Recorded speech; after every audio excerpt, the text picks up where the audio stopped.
What's up, everybody? Welcome back to another episode of All Things Super. I am one of your hosts, Spider, and I'm joined once again by Mr. VIP Frankie Washington. How are you doing today, sir? I am infinitely grateful Okay. to all of our subscribers and fans and people that rock with us and like this show and come back repeatedly to hear us talk about great conversations about stuff that we watch. Infinitely grateful. Infinitely grateful. That is a new one. It is a new one. I just wanted them to know. I wanted y'all to know. Y'all know I'm infinitely awesome already. Y'all know that. No fingers crossed, nothing up my sleeves. How are you, sir? I am also infinitely grateful, but I Mm. was Wait, looking. wait, wait. What's Let's up? take a second and just let that infinite gratefulness just come across your face. Just don't, make your don't. face. You what? Just the way that is phrased Let it just come across your face. That gratefulness. with You're consent. welcome. You only come across people's faces with consent. There's a guy in New York on the subway got thrown off the subway for doing the same thing. Because he didn't have I don't know consent. how infinitely grateful he Yeah, was. that's probably not grateful at all. But no, because I wanted to say, because I actually was looking at some of our analytics on the audio side of the Uh-oh. podcast, because we always talk Here we about the go. YouTube video, we talk about our viewers watching YouTube and everything, but I don't think Yeah. we give enough shout out to our listeners on the audio version of the podcast, which we are insanely grateful to you all as well.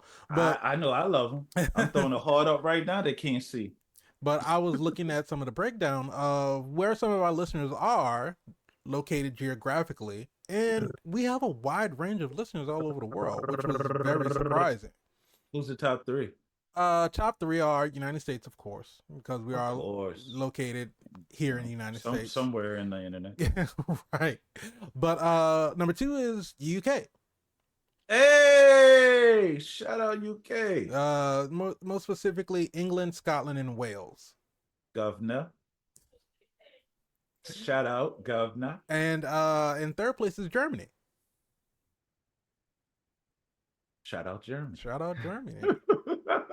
But we got India, we got Canada, we got France, Puerto Rico, Australia, Austria, Taiwan, Spain, Worldwide, baby. Ireland, Malaysia, Jamaica, Philippines, Worldwide. Brazil, Indonesia, Kuwait, And it Mexico. don't stop. It don't stop and it keeps going. Put But your flag up. Put your flag up. so Put if your flag you are up. listening to us from anywhere outside of the United States, even if you are listening to us in the United States, we just want to say thank you, thank you, thank you for all of your support. We want to thank you for all just hanging with us, just rocking with us. We know that we Hey, have a majority of a silent fan base, but you guys show your love in your own way by just showing your support by listening to us every time we put out an episode. Spider and I was just talking about that before you hit the button, and we were saying we are infinitely grateful for all of you guys that decided to come on and see that thumbnail with that ATS logo on it in whichever way, shape, form, or fashion, and you click it and you see these faces talking about whatever you click the thumbnail on, and you're appreciated. So Absolutely. don't be scared to leave comments. We'll talk to you. You might get a different insight on something that we would talk about. Yeah. And so for our both, we already talked about leaving a comment on the video for our YouTube viewers, but if you are listening on Spotify, there is a question and answer portion on all of our episodes. Which is Yeah, basically it we're is. just asking if you thought that this particular project that we're talking about, if it's super or not. But yeah, if you're listening on Spotify, go ahead and check that out. Look at our show page and leave a response on those different episodes. You just kind of scroll down to the bottom when you're listening on Spotify, and you'll see that little text box where it would ask, do you think that such and such was super? You could just let us know, what you thought about the movie, the TV show, the trailer, whatever it is that we're talking about in that episode.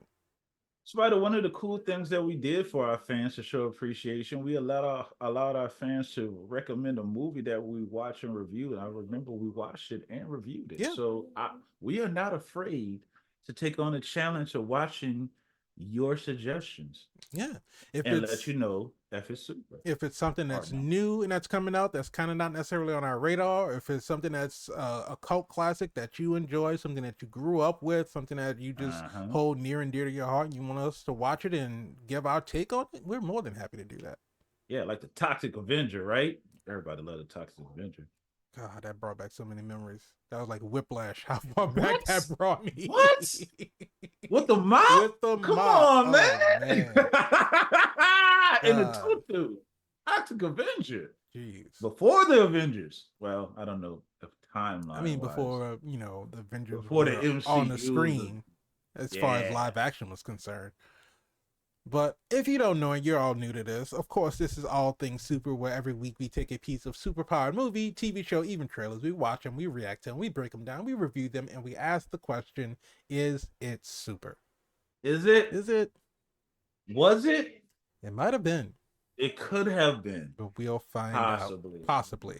But if you like that, go ahead, subscribe to the channel, hit the bell so you can be notified when we have new episodes that come out. If you want the audio version of the podcast, just search for All Things Super on your favorite podcast streaming platform. And if you want to join in the conversation, just reach out to us on social media by clicking the link in the description below. I know that's a lot of instructions, but I promise if y'all just do what those instructions are, you'll have a great time. And the thing about it is it's recorded. So if you missed it the first time, you could just rewind it, go back to it, and listen to it again. What? And we'll repeat it again at the end of the show. So if you miss it in the front, you get it at the end. It's like a gift that keeps giving. It's like coming with gratitude. We are here for you. To be on your face. Stop. No. I mean, your ears for the audio listeners. In your ears. I don't want to be on nobody's face. I don't want to be in nobody's ears. It's 2024. You got to get out the house. Do I though? I mean, I got damn near every streaming service under the sun. I can order food from just about any app. Do I really need to leave? Remember in the past, you were thinking about the future. It'd be cool if that could happen. I knew for a long time. I was like, why don't they have delivery services that just deliver everything? Stuff? Right. It's like it was really just only pizza, maybe Chinese food if you were lucky to have a Chinese food delivery service. But now, now you can get a sandwich, you can get a hot meal, you can get a coffee, boba tea, you can get almost anything. Yeah, you get one of those apps. Prescription drugs. Yeah. Prescription. Yes. Let me say that.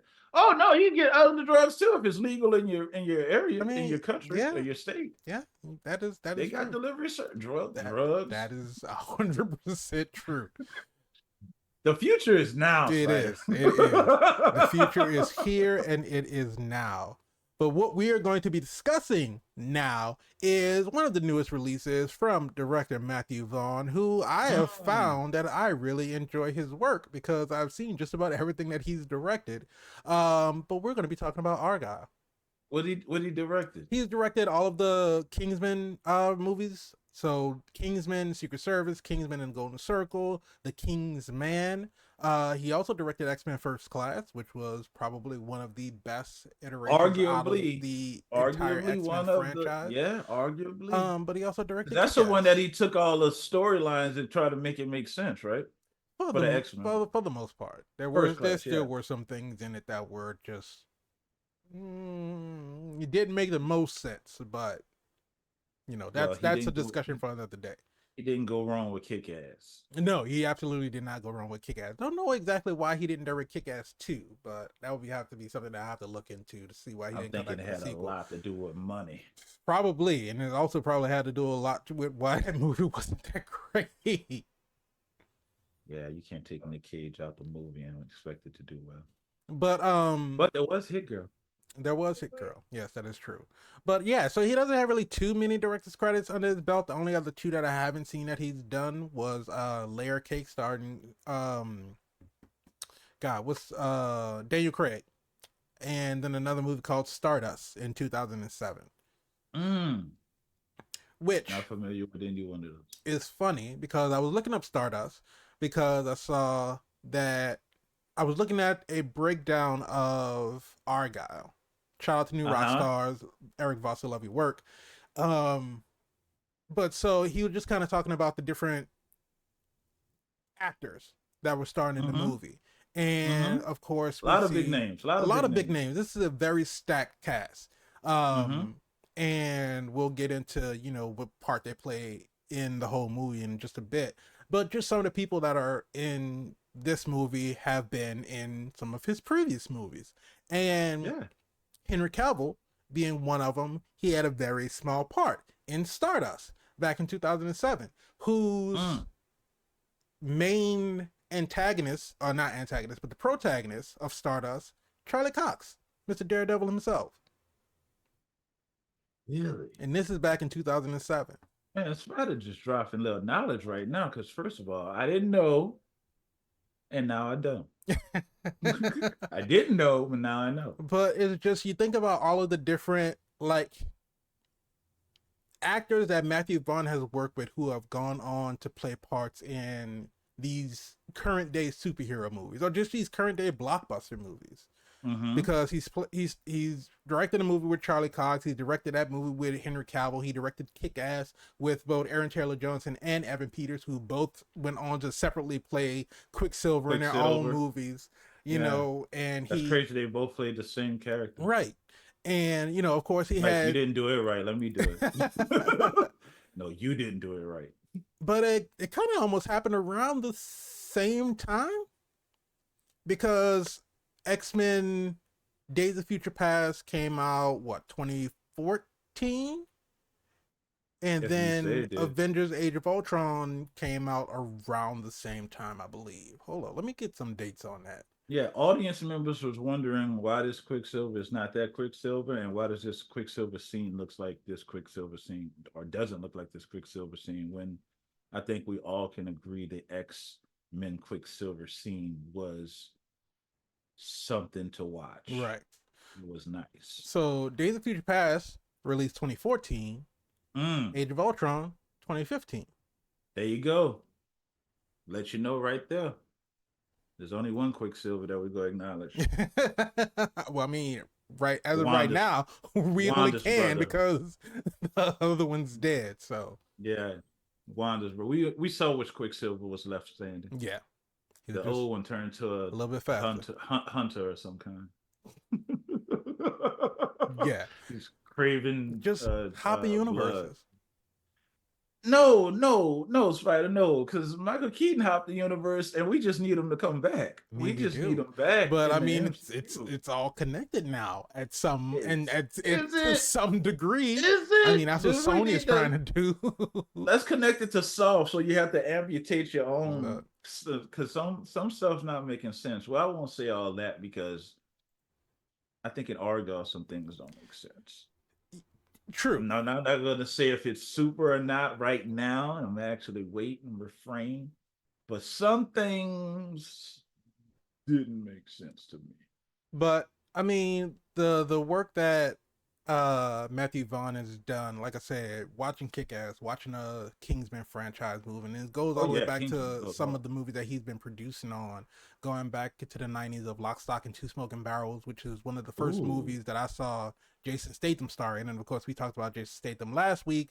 We're talking about The Mr. Beekeeper, Franchise. and also Matthew Vaughn producing Snatch, which is another, Mm, Guy Ritchie film. It's like Matthew yeah, Vaughn it and Guy is. Ritchie getting together is just like awesome.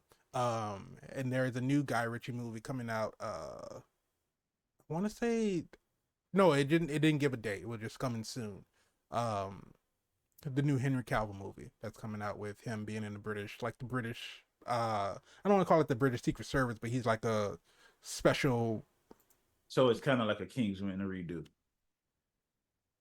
kind of ish. like Legends of the Extraordinary Gentleman yeah, type. kind of something like that, but without the mythical legends like with Frankenstein and Jekyll and Hyde and all of them.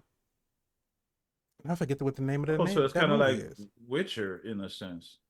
Not necessarily like which I would say is kind of like Inglorious Bastards almost, but Mm. for a different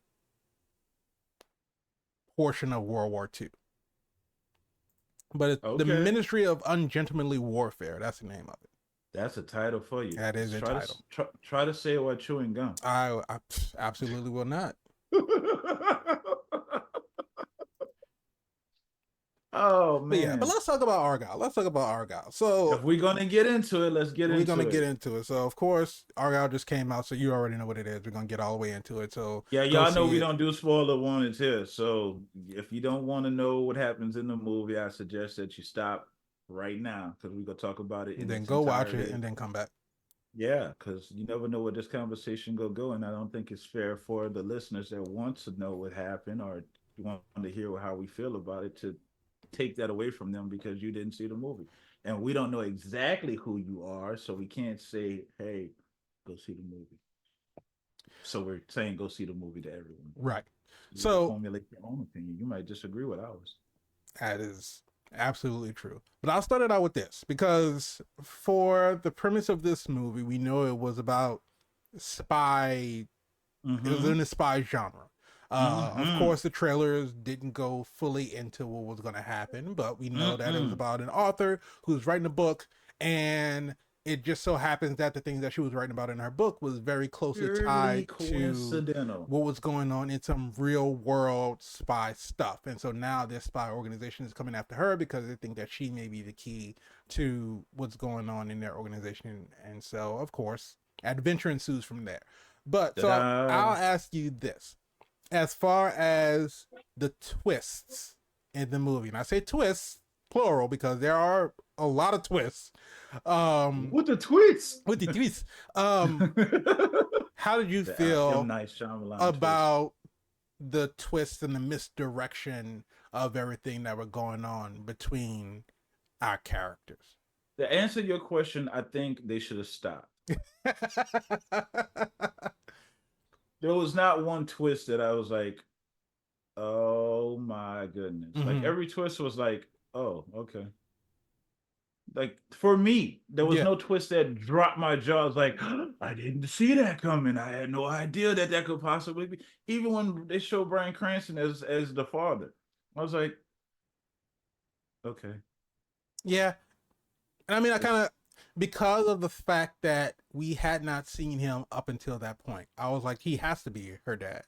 Because that's the only logical reason why they kept bringing him up but never showing him. but here's what upset me Mm-hmm. because if he's the father, and this is the big twist or one of the many twists that they supposedly had to reveal to the audience, why wouldn't he just go directly to her for the information? She was never in hiding. She was a famous author. No, but I think that They they knew where were she was. The mother was coming to visit. right. But what I think it was that wasn't that they could just ask her the information. No, no, no, no, no. I'm not saying just blatantly come out and ask her, but it's kind of like Indiana Jones, right? The first one, the what was the name with the Ark? Raiders of the Lost Ark. Raiders of the Lost Ark. I love how Big Bang Theory talked about it and said if Indiana Jones was not involved in the movie at all, The the same outcome outcome would have was been the same. it would Right. have been the same. I feel like that for this movie. If you didn't intervene at all, you would have had the same outcome. Yeah, but I think it was the way that they alluded to it was that it was like a time crunch type thing. Because with Aiden Why? defecting, they felt that he was gonna get the master list first. So they had to kind of bump up the encouragement of her, you know, because she's putting out a book every so often, and all of her books are leading up to Adrian Argylle getting the master list. But if they didn't get to it first, then they were going to lose out on it. So they needed a way to like speed her up. And so that's where the encouragement from the mom was like, look, you're leaving this book unfinished. There has to be Mm-hmm. more. So I'm going Mm-hmm. to come over. And I think that the intention was that she was going to come over and like maybe try to hypnotize her more.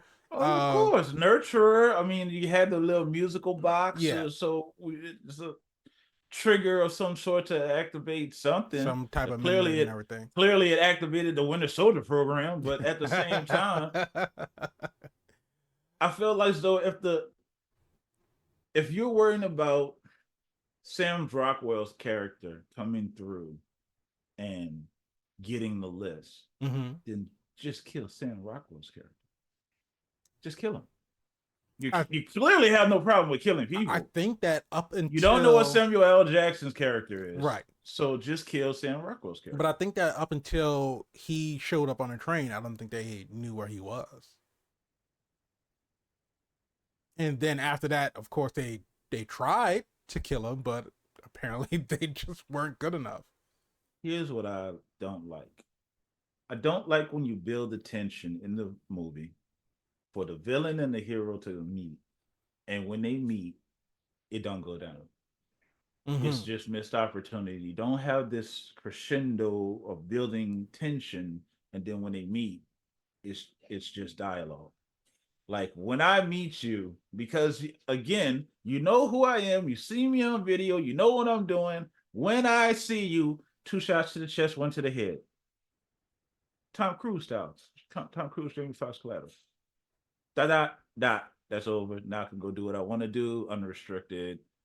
And I think when you don't do that, you kind of lose the audience. For me, Mm-hmm. not surprised by the twist. I think they were unnecessary. And while we're talking about unnecessary things, I think again, this is just Mr. VIP Frankie Washington's views. I think you underutilize Henry Cavill. I'm not even a huge Henry Cavill fan, but I think he was totally underutilized. Um, I didn't really particularly care for the back and forth between Henry and Sam Yeah. because I'm like, I really didn't go in this with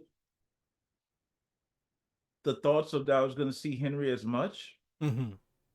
and then the back and forth between him and Sam, and then him and her, then him by himself. And I understand the first part. Let's talk about the first scene. Right. Totally take your mind out of suspended belief. The the the stunts were just laughable. It's Yes. just comical. And Rail grinding a car. the type of car that It looked like one of those airplane luggage carts. there's no way it has that speed in it. I'm sorry. It does not. It just don't. And And I when you and and I I don't know too much about Greece, but that really seemed like the literal worst way for her to try to escape is just to go down those winding streets for a speedy getaway. I should say that. but I understand what they're trying to say. They're trying to say because she has to zigzag, he can easily catch up by crossing over. But that's the oldest action trick in the book, baby. We all know that. Anytime there's a chase, they even parried this. Just cross the street or go diagonally, and all of a sudden you're either right on the side or Right right in front behind. of them, Yeah. or they just passed and you just missed them. Mm-hmm. Then you grab your whatever you can because it's right there, and then the chase pursues. It's just now here's what bothered me. Mm-hmm. The young lady in the yellow dress, the first one, I don't remember her name. You guys know I'm horrible with What names. was that? Lagrange. So we're dancing. Played by Got it. musical artist Dua Lipa. Who? That was Dua Lipa? Yeah, that was Dua Lipa. So many celebrities, and I am now a Dua Lipa fan. I just want to know that. She did pretty good. I don't know if she's She did phenomenal. done any acting work before, but she was pretty good in that role. Yeah, I don't know if that was her doing that split in the air. Probably. But that's flexibility right there that I can go to a concert and see.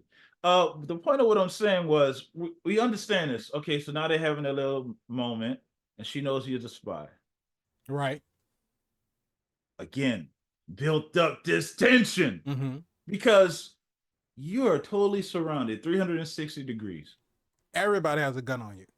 Everyone has a gun on you. We want to see how you get out of this. I was thinking if it was me, I would have just dropped the floor, left, went the other way. But that didn't happen. We dropped smoke, and then you see Henry Cavill coming out the door. Right. That's an insult to the audience.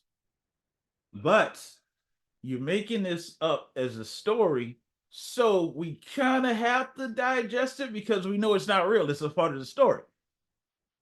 But it cheapens the experience. That's where you should have had your first action scene so we could have been invested. Because we're engaged now. How are you going to get out this? It's not a Mexican standoff. You're surrounded. Right. You don't have a gun because you just gave it to her. Everyone has a gun on you. And even though this smoke dropped, if I saw you before the smoke drops, I'm pretty sure 2 shots to the left or 2 shots to the right. I at least hit you or at least came. And there's everybody there. So even if everyone went 2 shots to the left or 2 shots to the right, somebody got hit. So are we supposed to believe that Henry Cavill dropped down and they all shot each other? Even if that was the case, you should have showed it. I mean, show don't tell. I agree with that. So he comes out. Spider don't agree with me. You already said that that's a problem, that we make too much sense on this show. You can't expect us to. You can't expect us to talk. We have to be controversial. It's not possible. It's not possible. Show it, don't tell it. So we don't know what happened. So we 100% now not really invested. So now we see him get into this little wee car to come cut across the, because when we were showing Dooley would go down this zigzagnal road, it's like, why are we watching her go down this zigzagnal road? Like they feel like we're watching. And it's just we talked about awful CG. Awful CG. It's like she pulls off, and of course that's a woman on a stunt bike. After she turns the first corner, and we get this aerial shot of her zigzagging down the road. Again, I don't know what it is with these movies and these TV shows where they have to have these long takes of us watching somebody driving. But after the padding the runtime, baby, we got to pad this runtime. After the first 2 corners, like, okay, I know what she's doing. I don't need to see her do it like 4 more times. And then the further she got away, the worse it looked. And I was like, you could have just we could have did without it. But here's the thing: before we even take off, right? So Dua Lipa was clearly the boss. She goes outside, which is like you said before, it's interesting to the road that she decided to take. But then she sees him come out, and we have the sidekick. I'm sorry, I don't remember her name. She shows up. Kira shows up. You should have remembered. Well, yeah, but I didn't hear it when I saw it. Gotcha. So I had bad audio where I was. Oh, okay. She shows up. Dua Lipa sprays the car. Yeah. Now, I am not. If you're about to say what I was thinking, no, say it. Go ahead and say what you were gonna say. I am not and then the we'll most see if this is what I was forensic thinking. person. But if you show where the bullet holes went, our main character Henry Cavill should be dead. He should be dead. At least injured.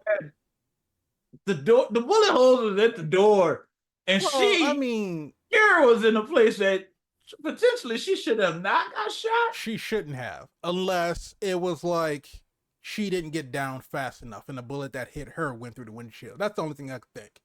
Right, but remember at the end they said that Argylle shot her in the chest. No, it's not that Argylle shot her. It's just that that's where she got shot. She got shot. Yeah. But we're going to fast forward for someone who hasn't shot a gun in 5 years. It all came back to her. Her memories came back. And she was able to do it. She did her research. This may be a real thing, but I would imagine that it is. It's probably like a very rare thing. But I would imagine that it is.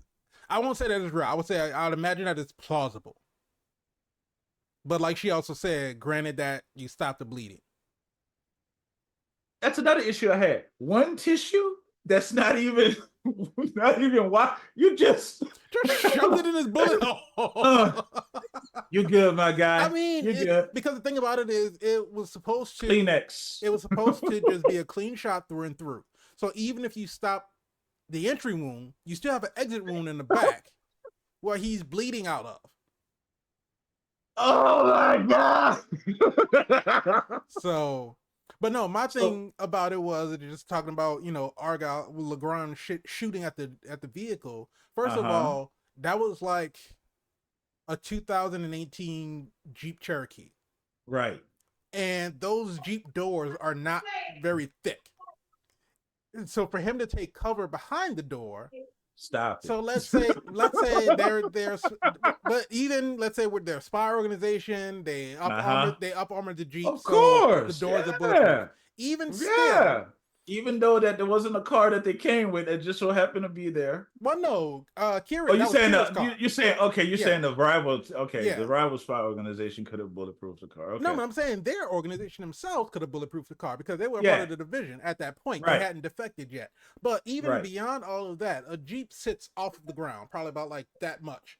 This And is Henry true. Cavill is all of 6 foot something. And Yeah, so he's tall. him opening the door and then crouching behind it, you have about this much clearance underneath the door where you're not like Captain America tucked behind a shield. You are Right. crouched behind a door that is this much off the ground. So all of the bottom part of your hips, the bottom of your leg, all of that is exposed. Now, So granted, but I've never been one to hold up a shield and be shot at.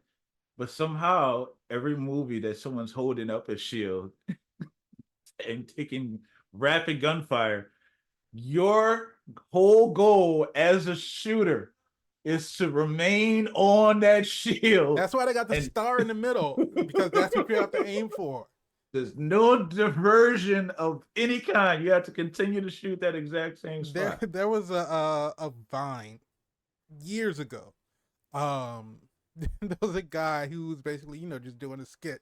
He was like portraying a German soldier. It was like, oh Okay. my God, how did you kill Captain America? And he was like, because his shield is the size of a dinner plate, and we shot him in the legs. And I mean, that's literally all you have to do. He holds up the shield. You're like, He okay. holds up the shield and leaves all this open, just all exposed. So this is the thing I was trying to understand. Okay, so I was having this conversation with somebody, obviously, before we did this review because we're doing a review now. Argylle, in my opinion, without giving away if it's super or not, because we always talk about the bad, the good, sometimes the good and the bad, sometimes it's all bad, sometimes it's good, all good. So if you're still wondering if what our ruling is, hold on, we'll get to it. Stay tuned. I think the struggle was we were stuck between fantasy, reality, a spy thriller, and just malarkey. Just somewhere along the line, Yeah. just we threw the rules out the window and just said because you wanted it to be a comedy, you wanted it to be an action spy comedy. Mm-hmm. It was action, it was spy. Yeah. I don't know about the comedy part. Was there some chuckle moments? There were a couple chuckle moments. I fully give that to Sam Rockwell and his performance. That's You know why what? I If we're found my gonna talk chuckle about moments. it, if we're gonna talk about it, we got to talk about it then. Sam Rockwell rocked this goddamn movie. Yeah, And anytime we can see Sam Rockwell dance, it's a pleasure to me.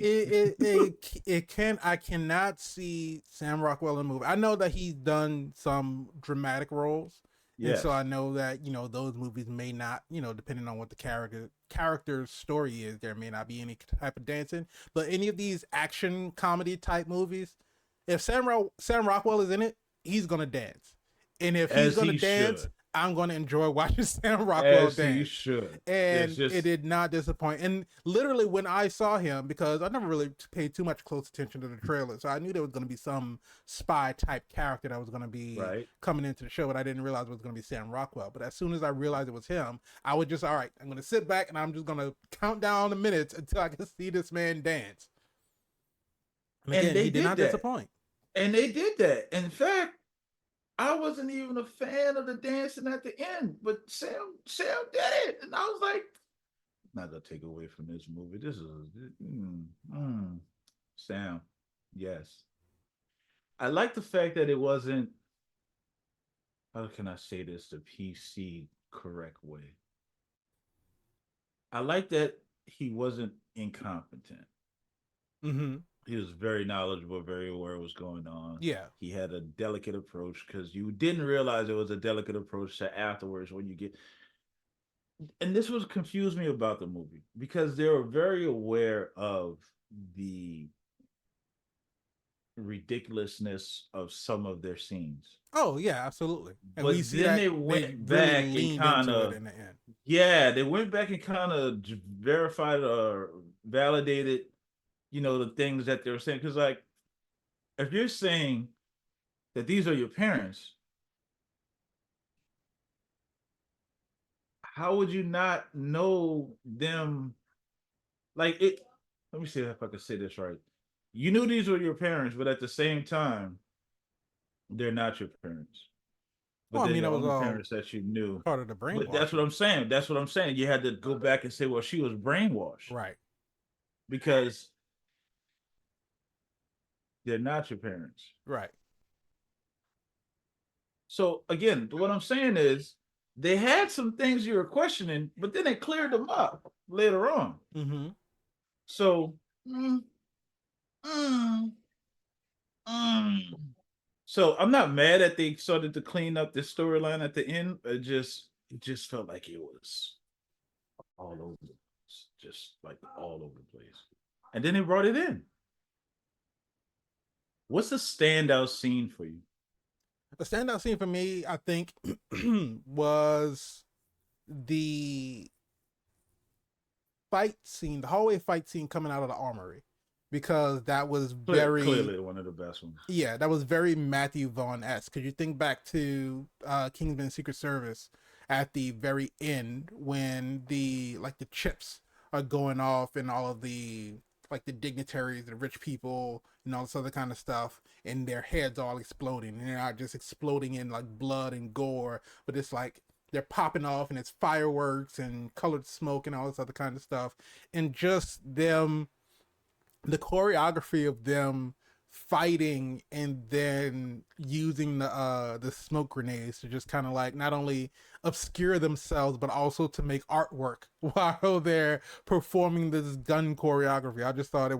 I thought it was ridiculously entertaining because it was dumb, but it was a fun 100%. time to watch them do it.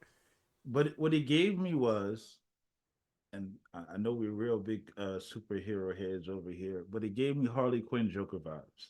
Yeah, It felt like if it was in a Harley Quinn movie, it would have been a perfect that final act. because I was in what, the Birds of Suicide Prey. Squad, right? Uh, When Rick Flag was going to save her because she was like with mm-hmm. this dictator or whatever, and she was already fighting her way out and seeing the birds and the butterflies and all this other kind of stuff. Yeah, very stylized like that. I did like it. I did like it. I liked it a lot. I think that was Uh, probably my favorite part of the movie. I'm not gonna lie. When I went into this, I think we even talked about it with you. I thought Agent Argylle was the cat. I was just Yeah, expecting something like that, but I was not expecting Agent Argylle to be her. yeah. I was not expecting that either. That was one of the like I said, because there's a whole bunch of twists throughout the What a movie. twist! That was one that I wasn't expecting going in, that her books were actually just her memories that she was writing down and with things that were coming out to her. But then not only was she writing them down just because they just happened to be in her head, but she Mm-hmm. became an author at the encouragement of the director and the doctor. And so that's how they started to like get those ideas to have her build that narrative as to what happened and what happened to the master list.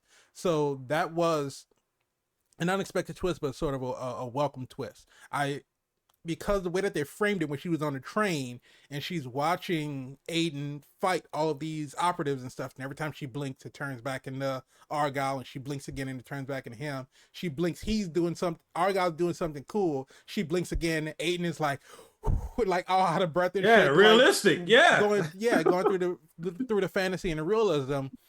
I appreciated that at the beginning of her just like kind of like trying to shake this off, but yeah, then they just kept going back yeah. to They it, and they it leaned just into started it to a get a lot. little bit too much.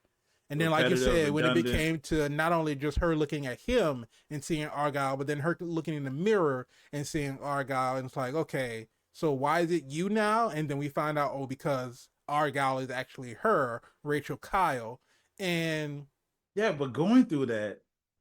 getting to that part is just, it was being too drawn out. Like I Mm-hmm. think if we wouldn't have gotten as much of the her blinking and like seeing Aiden and then seeing Argyle, if we wouldn't have gotten that as much as we did with them two, I don't think it would have been as bad when we saw her start to see Argyle in herself. And then so when we Mm-hmm. get to the explanation that she used to be a secret agent, then it was like, okay, oh, all right, so that's why she was seeing him. That's why she was seeing him in her reflection. Got it. Yeah, that was a journey that was somewhat painful. Yeah. Because when I looked at the runtime for the movie is I think 2 hours and 11 minutes or something like that. Gotta What's the pad that runtime? runtime, baby. Yeah, Gotta they pad that do. runtime. Gotta make you watch this transition. There's a lot of weird transitions in this movie. That is also true. And it's a I was watching it, I was like, that's a questionable choice. It's interesting that they chose that. Mm. Like the zoom in on Henry Cavill's mouth to her mouth. Yeah, and I just didn't want to know Henry Cavill like that. all that did was just show me how like kind of messed up Henry Cavill's bottom teeth are, and I didn't ever notice that before, and I don't think that Here I'll ever comes be the able to unsee controversy. it. I mean, first of all, he's British, so this British stereotype is It that they makes don't sense, have the that best teeth. right? What? But There go our Britain fan. There go our UK fan. that's why I said I didn't say that they don't. I said the stereotype The is. stereotype is they have those British smiles. But it was 2 hours and 19 minutes, so I wasn't off by But that much. but the thing about it is after what happened with the Superman and the Snyder cut and the whole Yeah, and mouth that's thing, what it brought me back we to. And kind I of just like don't it need was to a focus on Henry weird Cavill's choice. mouth. I feel like Yeah. they could have just, even if they would have just did a cross dissolve of him talking like his face into her face, not necessarily it had to Right. be like directed Zoomed completely on the up. mouth. And it's not to say because I know that sometimes women have facial hair and all this other kind of stuff, but when it transitioned to her, because of course he has a little bit of stubble because he shaved, but then when it transitioned to her mouth, like right on the side, there was still a little bit of mustache, and I was like, is that Bryce Dallas Howard's mouth, or is like that still part of it, or is that still his mouth? And it Yeah. was just an unnecessary Yeah. close up You want to for fall in love unnecessary now? transition. I mean, You she's see that still a little gorgeous woman. facial? She is a gorgeous woman. She is. I didn't like that they forced her with the blonde hair, but then it like kind of grew That on me. also didn't make sense. Well, it didn't because I thought it was a wig, but then it was such a dramatic change. You go from long hair, red Long hair red hair to to a short short blonde blonde bob. hair. Yeah. And it's a dramatic shift. Just really for no reason too, because everybody knew who you were. Right, So exactly. And that's what I'm just saying. who I was don't feel this like it made for? sense because they knew who Rachel Kyle was. They knew what Rachel Kyle looks like. Yeah, who is this So for? who are you? Yeah, who are you trying to disguise yourself for? And why did Sam Rockwell have to have the Argyle hair at And the end? speaking of hair, that makes no fucking sense. I I understand can he's a book character and all this other uh-huh. kind of stuff, but Uh-huh. that is That literally gully cut. the it's the worst hairstyle that I've ever seen on that any person that ever. Gumby. I only seen Bobby Brown pull it off successfully. But It, it it was his prerogative. it served no purpose. He could have easily, No, because even he did like the like his hair, like and like it doesn't work. it doesn't move. It's, But then John Cena had the same haircut. So I'm like, it what's looked going better on? on him though. John Cena could It pull it looked a off. lot better on John him. Cena could pull it off. Now, I don't know why it did look better on him, but it did. But Why do we underutilize John Cena? I What's don't think going I on? don't think that either one of them were necessarily supposed to be you. I think Henry Cavill was the draw for the movie I would have because went for Sam Rockwell. I didn't go in. I thought Henry Cavill was gonna be like really not in the movie. I know he was in the movie, but I thought he was gonna get like really treated better than what he was treated. I didn't But I was going after in with Sam Rockwell as an action hero, and I was like, yeah, get it. You need to do something more action-ish so you can come back to the MCU and fight another version of Iron Man. I don't yeah, know I if it's mean gonna that's happen not like gonna that, happen because that's not the especially with character. the reboot. That's not the character that Justin Hammer is. Justin Hammer never does his own fighting. He needs to be back in the MCU. He does, I do, but I mean, what's Justin Hammer without without a Tony Stark to oppose him though? I don't know. He was pretty good with Ivan Vanko's character. He took the bird, took the shoes. Yeah, I mean, but that was also that motivation wasn't to be take better his than pillows. Iron Man. Take his Take his pillow. pillow. Not hit. Look, I took your stuff. Does it make you angry? Because that's how I feel.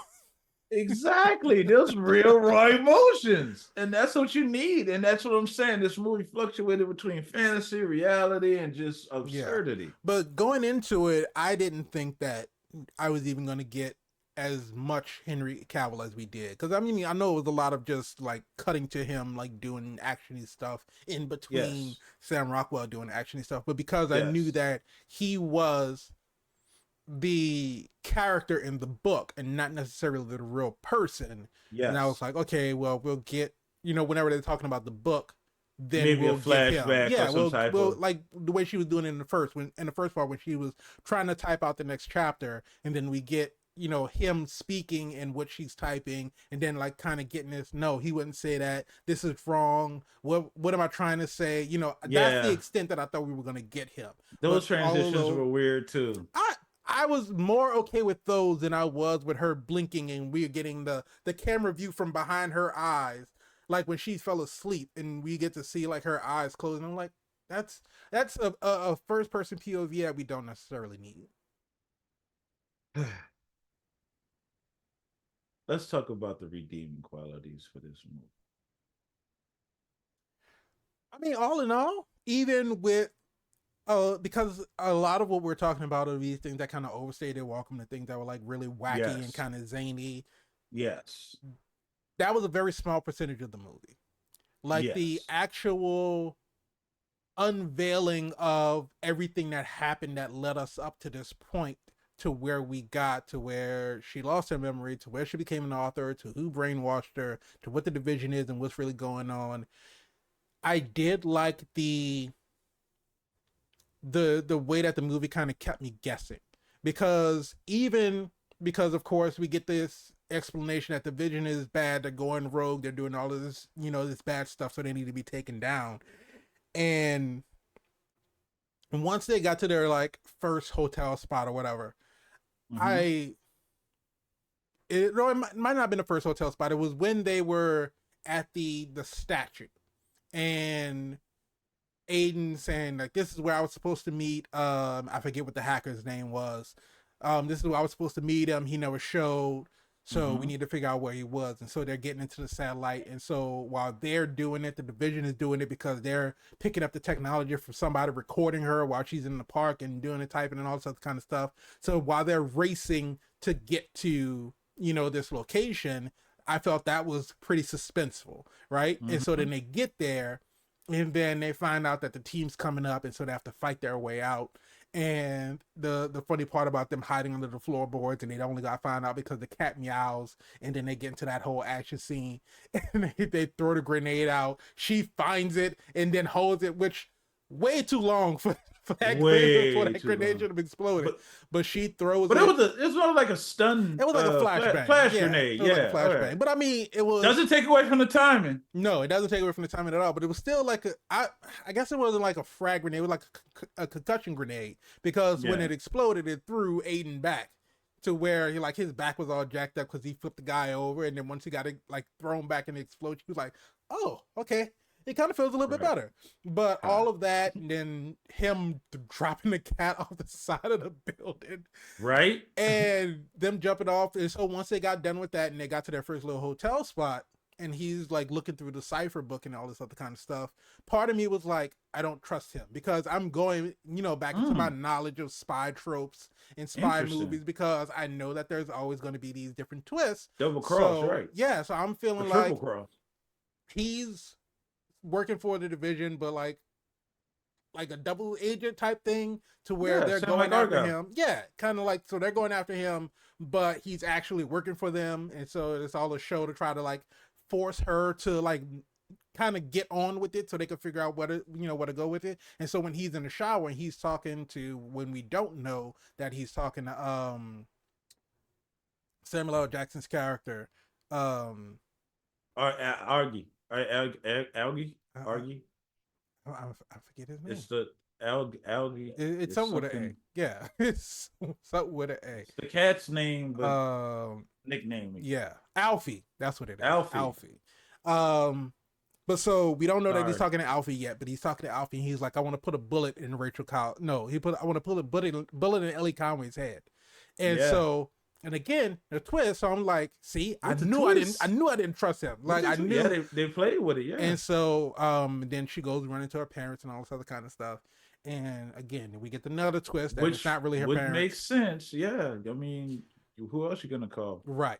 But so those types of twists, like those are the ones that kept me guessing because I knew it had to do something with her parents, and I knew that because when she called her mom the first time, and the way that her mom was pushing her to write another chapter, I'm like, okay, normally, yes, you have parents that are encouraging you to like push yourself, challenge right? yourself. But she just Yeah. seemed like a little bit overly aggressive about her needing another chapter to the book. So I knew something had to be going up with the mom. And like I said, with them always I talking about the didn't dad, but never showing the dad, I knew something had to be up with that too.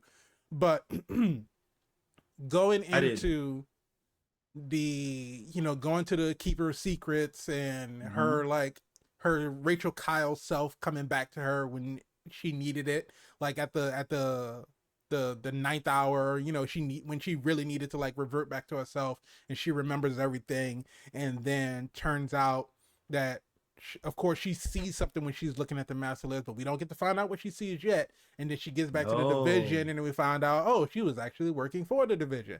And so Aiden is like, are you serious? Like, what the fuck? All this other kind of stuff. And it was like, from that point on, it was like every scene, oh, it's another twist. Oh, it's another twist. Oh, it's another twist. Oh, it's another twist. I'm like, okay, we need to stop. We need to at least just have some semblance You know, of a Chubby straightforward Check story for a Chubby second. Checker wrote that thing, man. Come I on, mean, and they even baby. talked about the twist. We were talking about stumping on heads. It's just like you do in the twist. You, You got to you do the raise the twist. head, stump. Raise that Raise, leg up, stump. twist it. Now that's interesting too because she didn't, and then that first guy was actually still alive, so Yeah. he She's kind of like, like I just didn't think it was necessary. He starts to get up. You think it's got to necessary stomp these now? heads. And that's what I'm saying. Sam Rockwell's character was very capable. And Yes. not here's we're talking about things that we like. I loved how he was patient with her Yes. because she was fearful of flying, even though she's flown. She didn't remember that she's flown, Mm-hmm. but he's patient with her, distract her enough that she's not paying attention to as they take off. And then she That was a realized that when was a she looked out, bumpy ass takeoff. You saw yeah, much that well, plane was shaking when it took off. dog, you got to get a pilot last minute. The real pilots got stuff to do. I guess. So like I said, any landing you can walk away from So here, is a here, good one. just before we move too far from that, how how was he able to fund a private jet? Like, who did he get the private jet from? Because he wasn't working with the Oh, division anymore. Samuel Jackson character clearly had money. Yeah, the wine vineyard that's That's fair enough. doing very well. You can see the screen that he had. He had a Shaquille O'Neal jersey. Oh yeah, I think that was like Yeah, a rookie Lakers jersey or something. he clearly got some money. Yeah, So he living, and in fact, he said he's doing well. He has these grapes that are one of the oldest grapes in existence, doing different things to it. Probably getting top dollar for it too. probably so. Um, but I love how he was patient with her. I love how he was tactical. I didn't understand the allergies though, because they were there, then they weren't there, Yeah, then they were there, and then they weren't there. They're kind of and it was like inconsistent. even worse at the end. Yeah.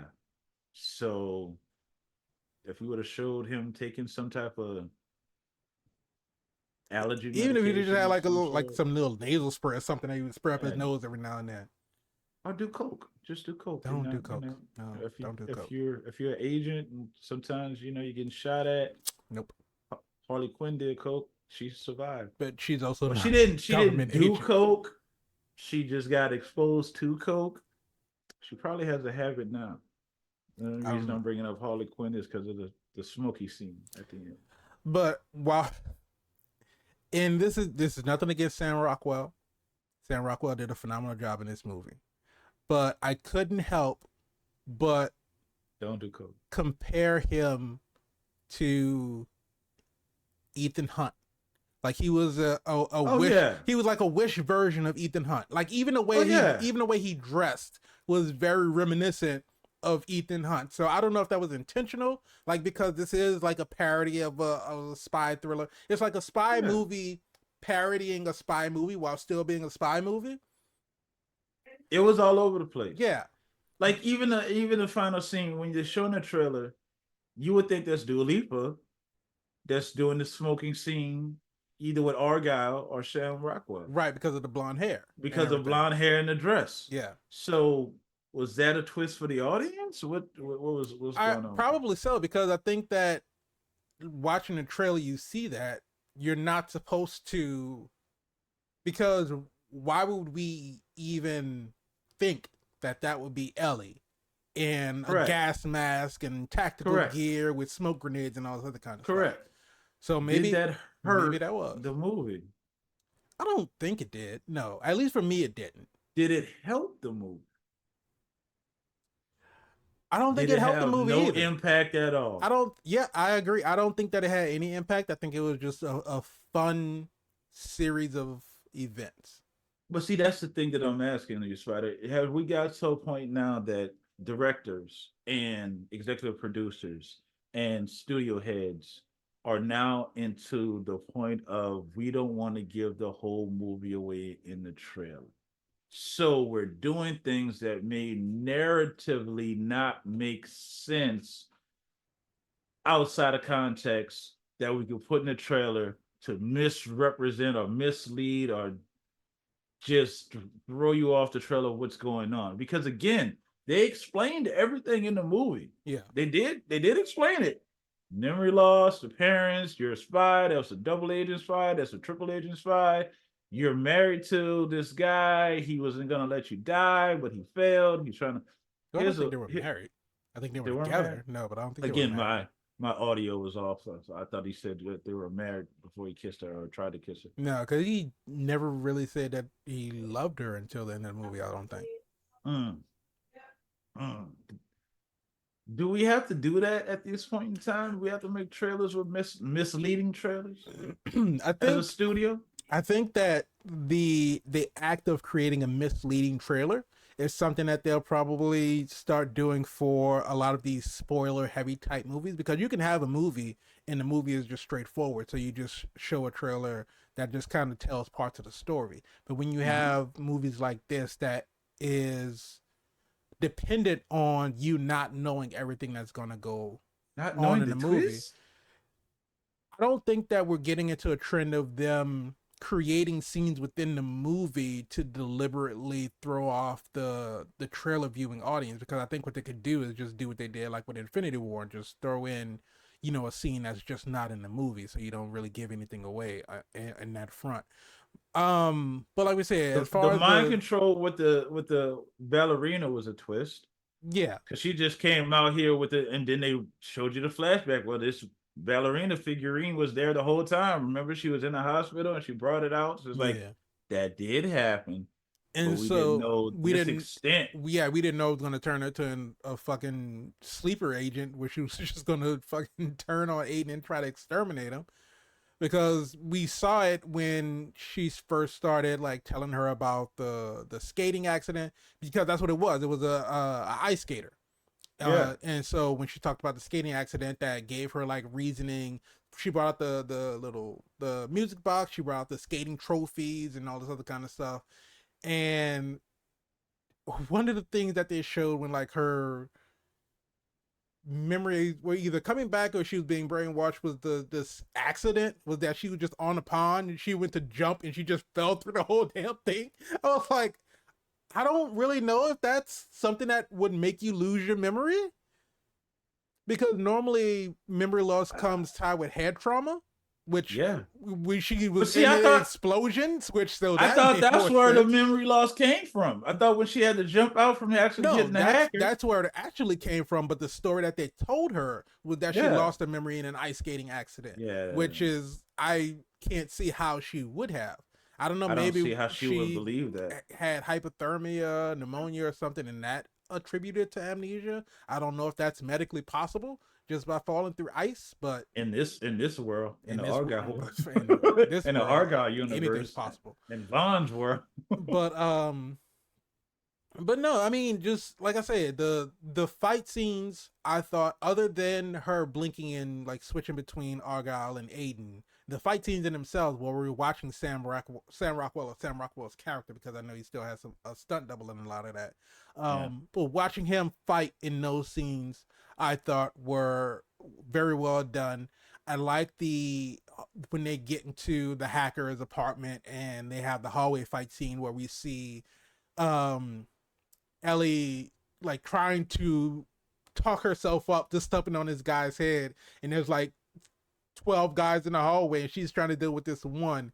And yeah, we, again, all of the background noises just kind of drowned out because she's like trying to gas herself up to do this.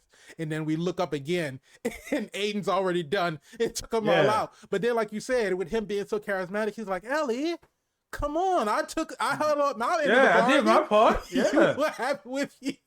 It's like he's still on this not one guy. upset, but he's disappointed because it's like, I thought we had this agreement that I was gonna handle these guys, you were gonna step on their heads. Like, what's going on?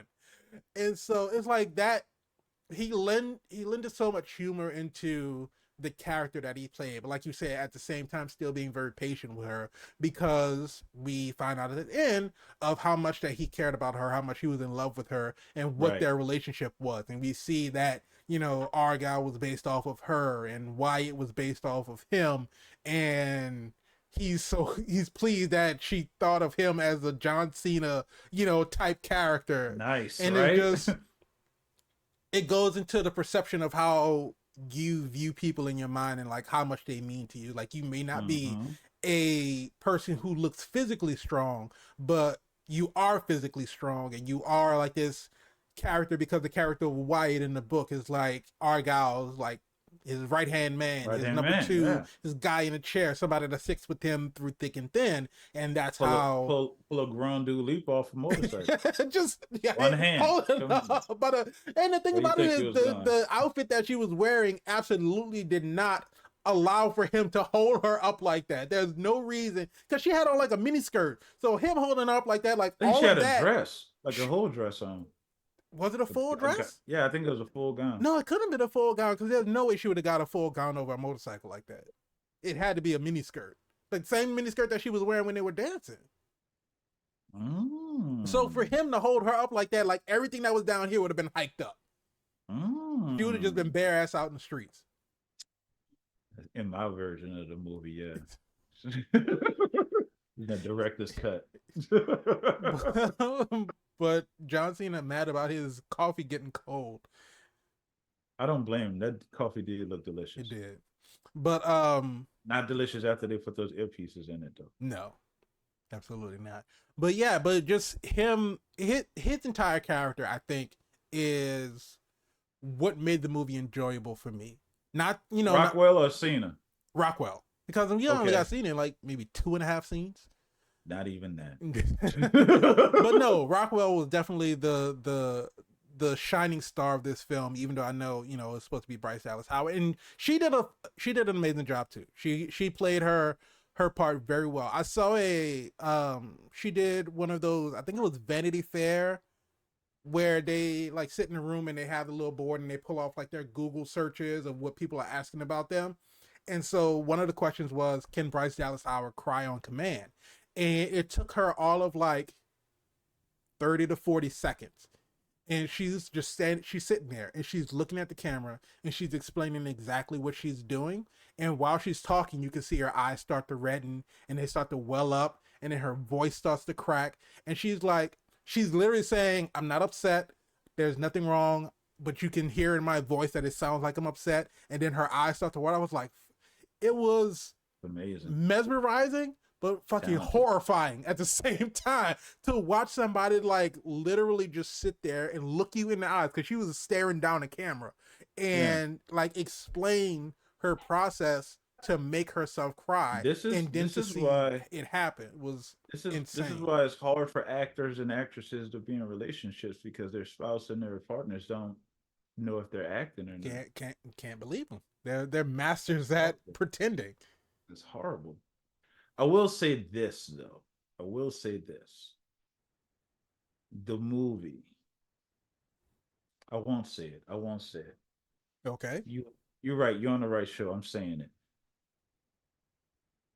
The Just saying. transitions, the transitions is probably where my biggest issues were Okay. because the skate scene.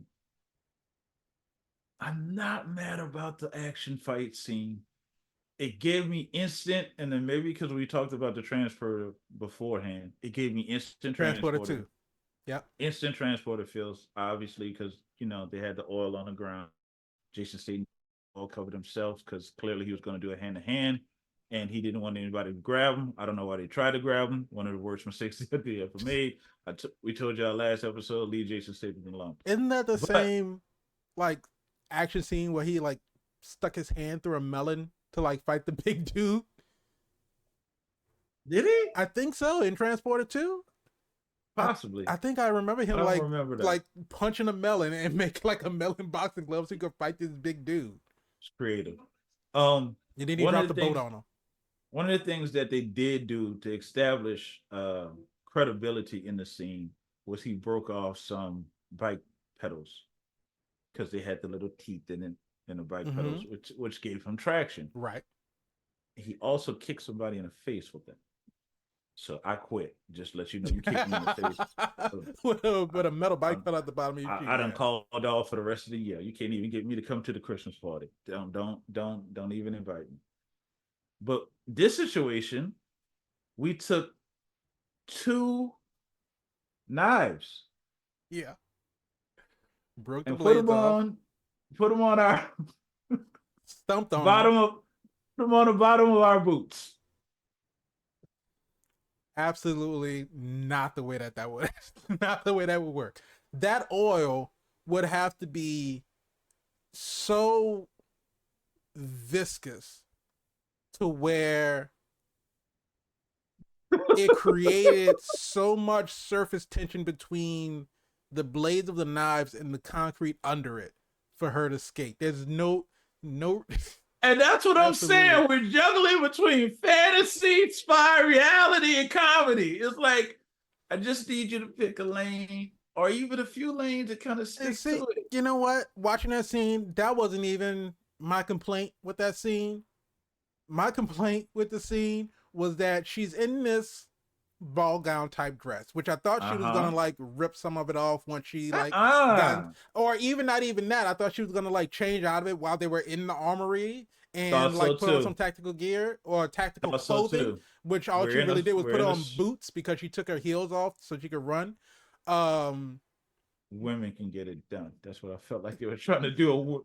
But the thing about it is that almost close to the end of her like skiing performance, she kneeled and like she slid on her knees through the oil, and then she got up clean as a whistle. Legs were clean. Legs were completely clean. So I was like, come on, man. I was like, if you want to make me believe that at any point of this, some of this was even remotely close to real, you could at least have Bryce Dallas Howard just kneel in some oil real quick to have something on her knees.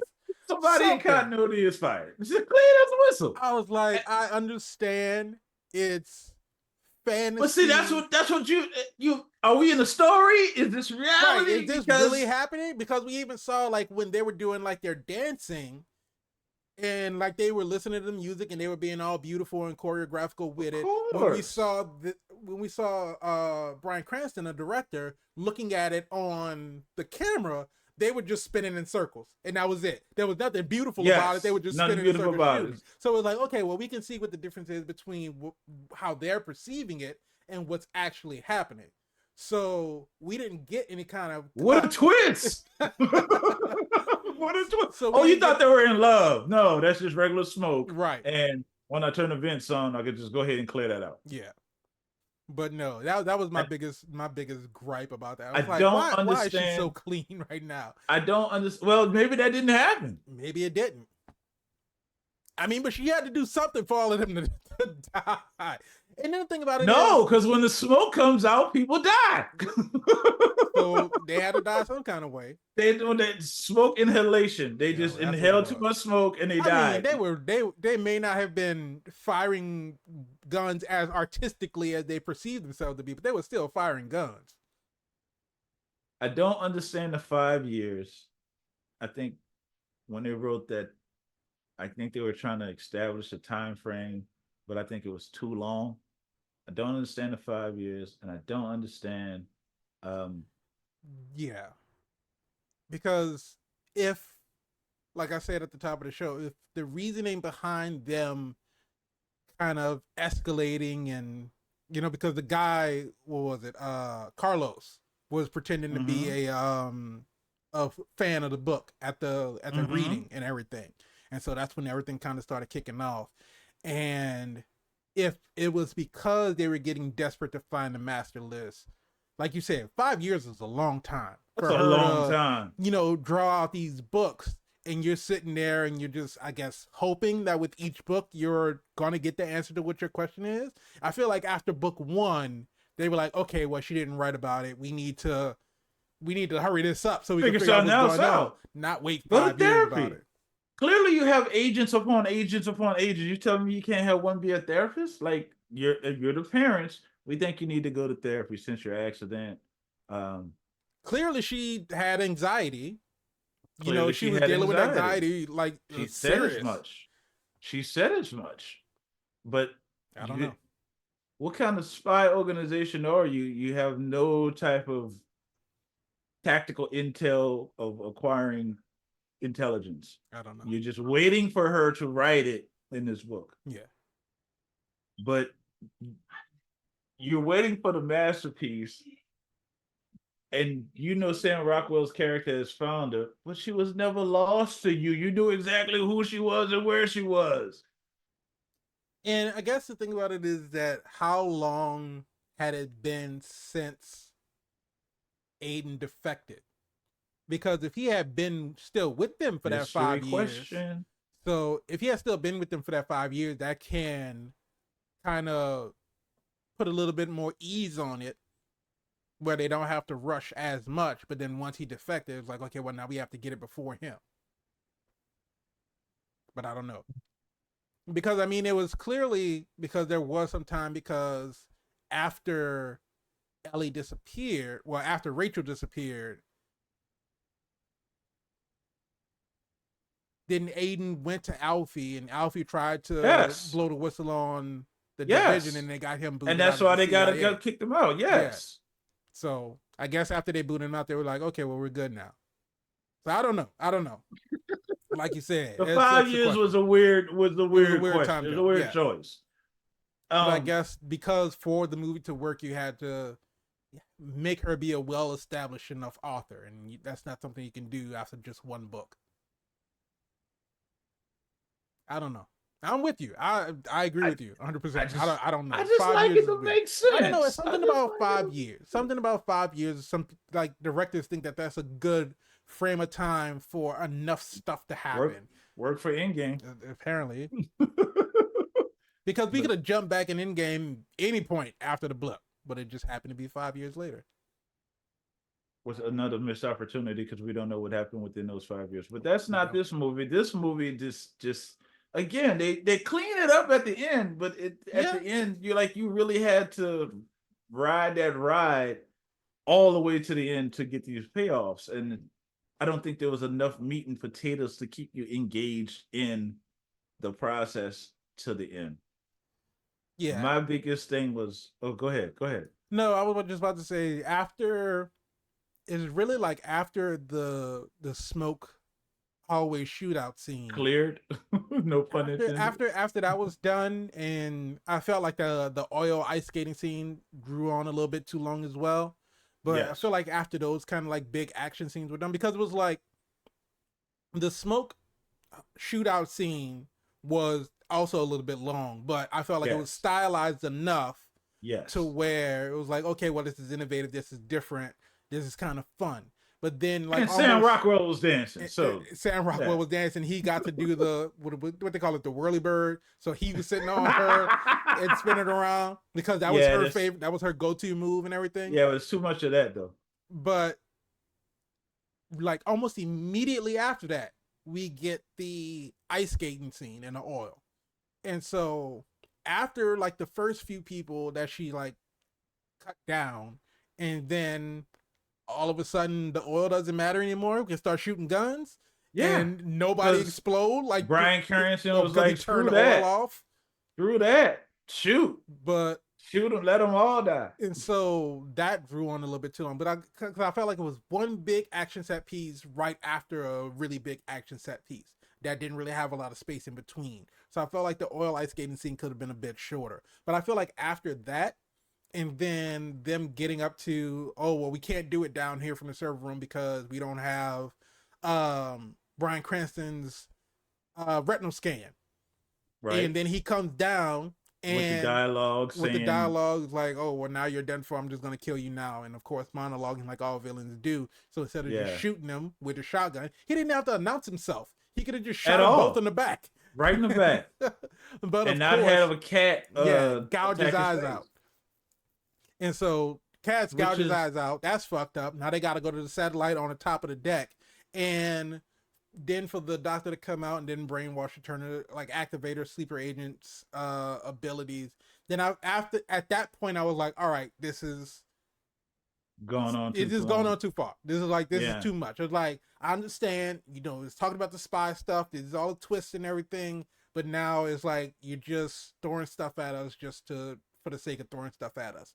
And then yeah. of course Kira coming out of nowhere, which to no surprise to me because I knew that when she said, "Oh well, this fan sent me this theory about how Kira could be brought back," because I was thinking about bringing her back in the fifth book or whatever, and the exact scenario of, "Oh, this is how Kira could have survived. She got Hey, stick shot a in this," napkin in her. which he It's really like, did because he shoved the napkin in her like, chest. just save the date right there. Save the day. He's telling her, "I can save her. I can save her."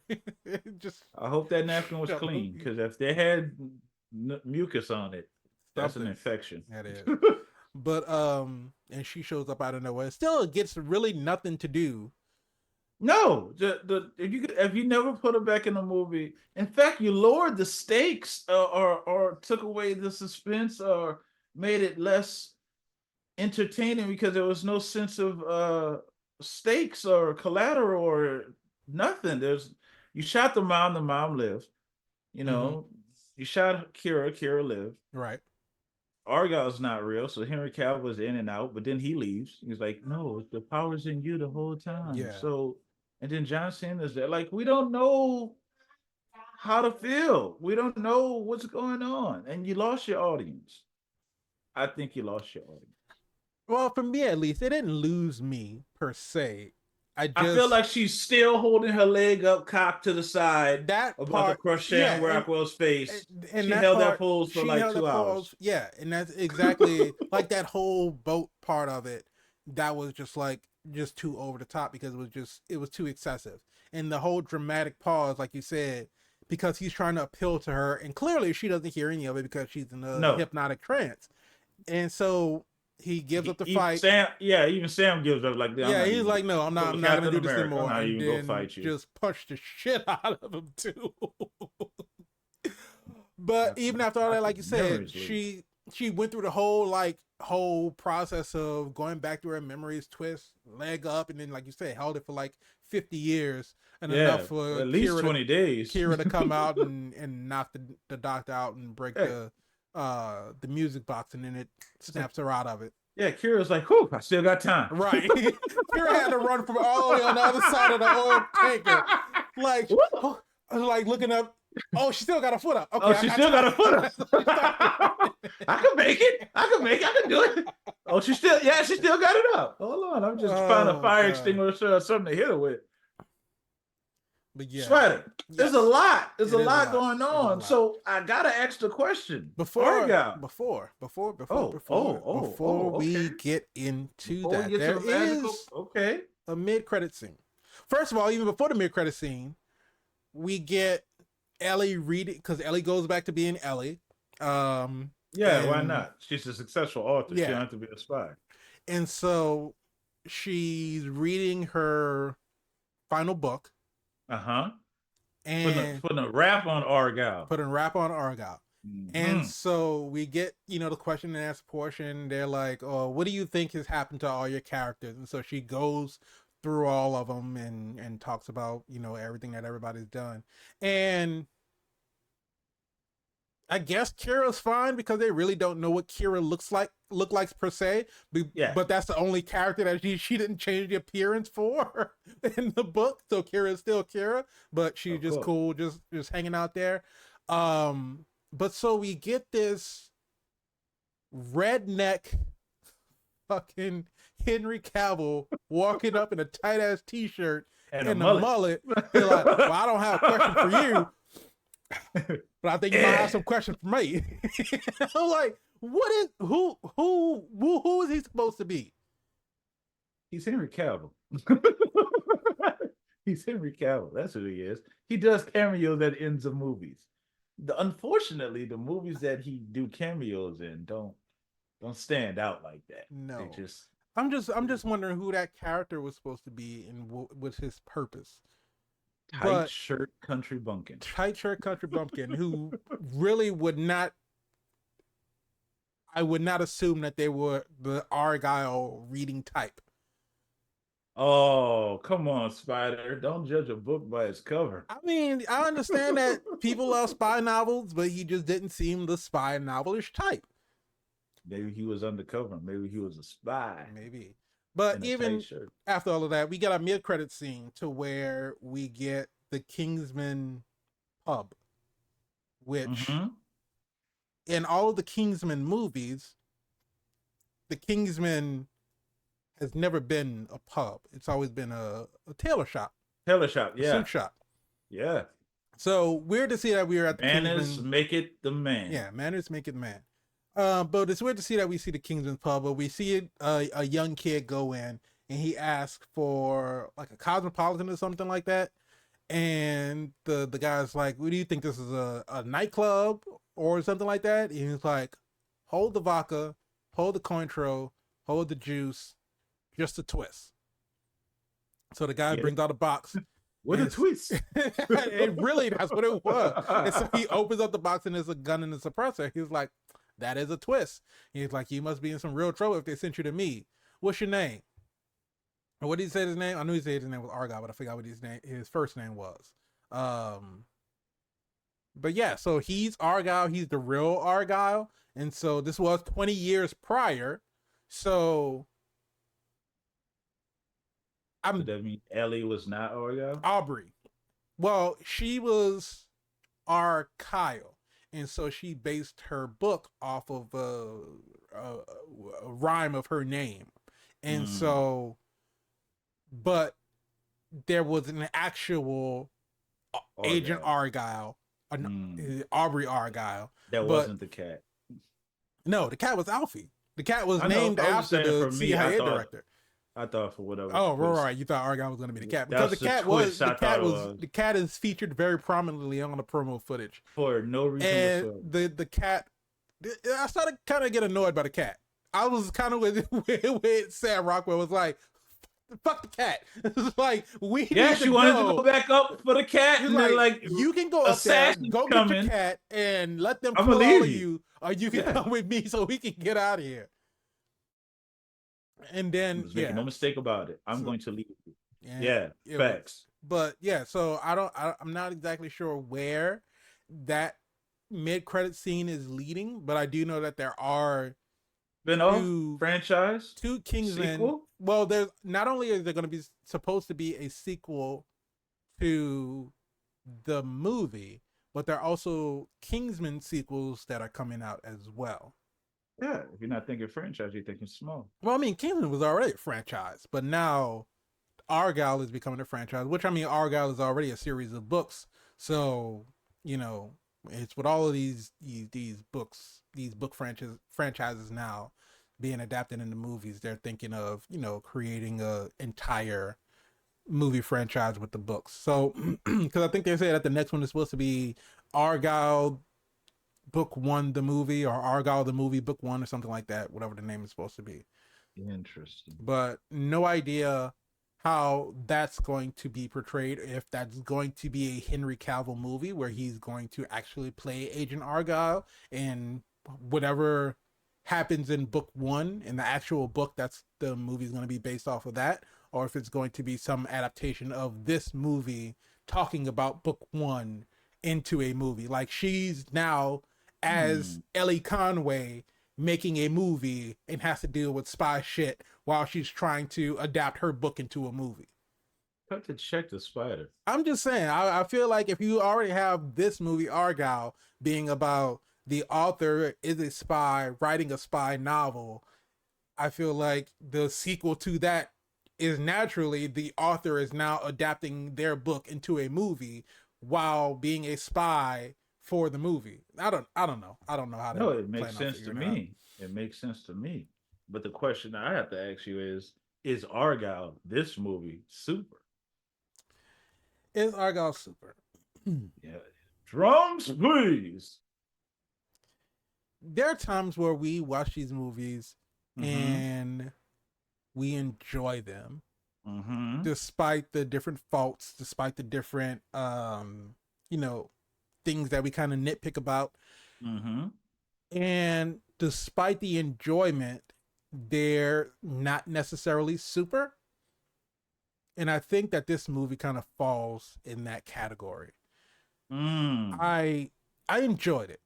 Don't get me wrong. I enjoyed the movie. I had a good time watching it. I had a lot of fun with Sam Rockwell's character, like I said before, and seeing Ellie kind of transition from the meek, anxiety-ridden author to this badass, special agent at the end of the movie, skating on knives. I thought it was a great journey to watch them do that. But I feel like everything else surrounding the rest of the movie was just kind of just filler.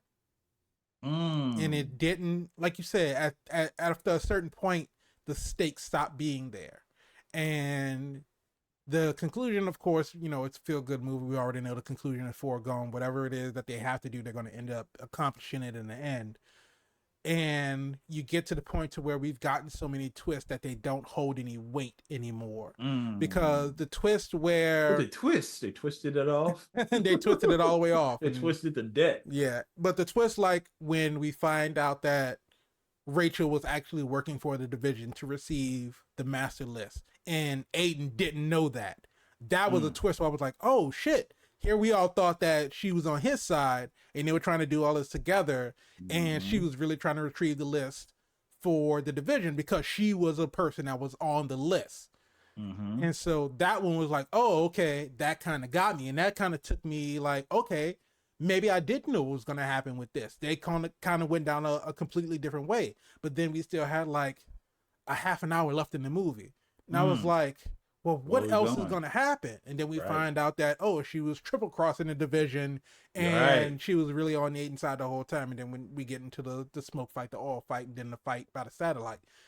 And then she held that pose for about 2.5 hours. Exactly. So they had to cut that for 15 minutes. They're like, look, we got to get the runtime under 2.5 hours. So take out about Don't cut that leg. Don't cut that.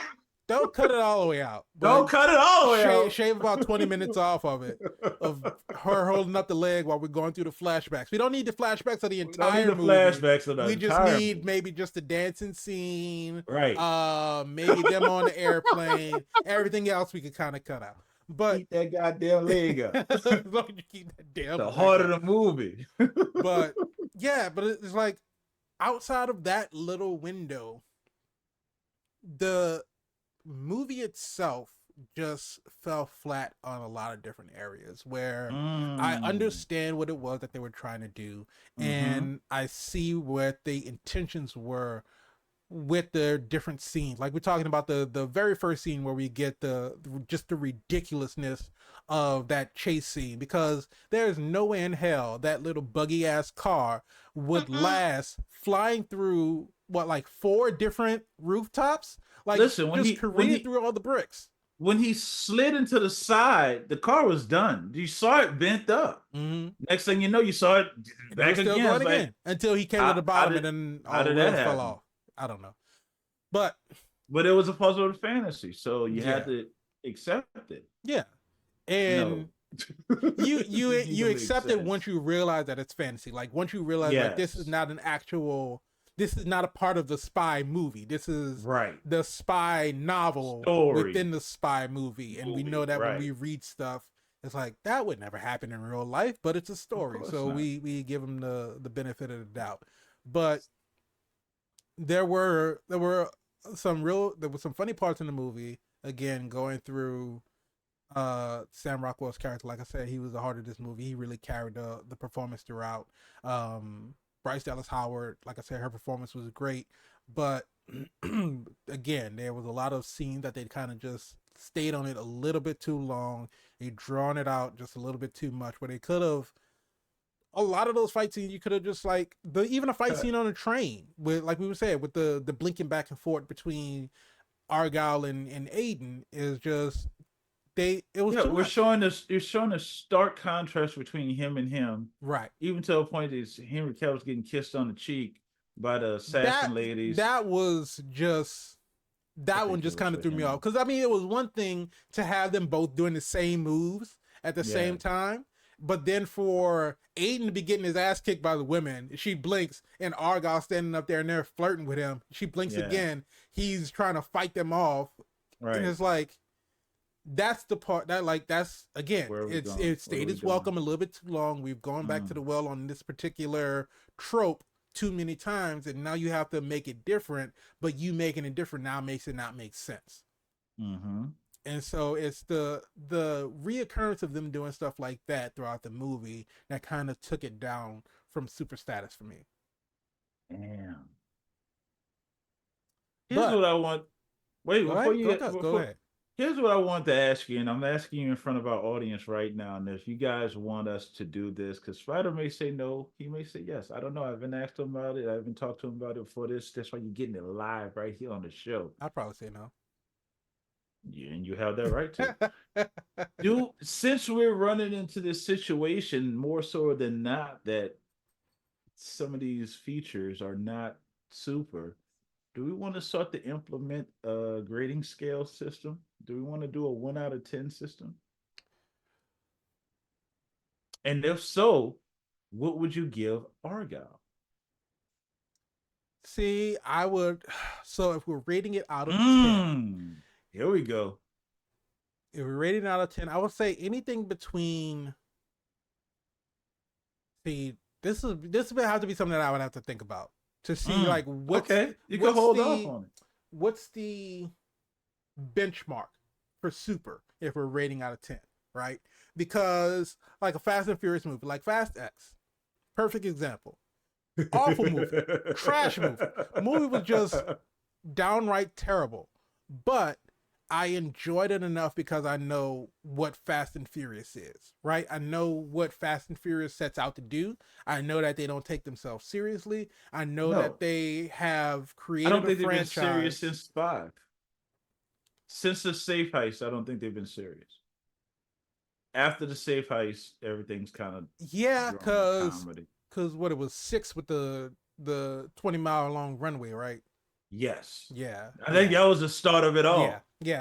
After 5, they stopped being serious. Yeah. No, literally, like in the middle of 5, after the dragging the safe through the streets. That was like Yeah. the right before that, all the way up until But them you had to pulling the safe finish, out of you the had to wall. finish it though. You You had to had to finish the finish. So movie. using the safe like a little slingshot. Yeah, Yeah, we was with you because let's be honest, how many of us ever took our I charters out and tried to pull a safe throughout the city? I put it this way: up until Dom was able to pull the safe by himself after Brian left. He did use That's Nas. that's still He used Nas. still that's when And they tied it in with the willies that he does. Because you know, since one, you still got to do a willie.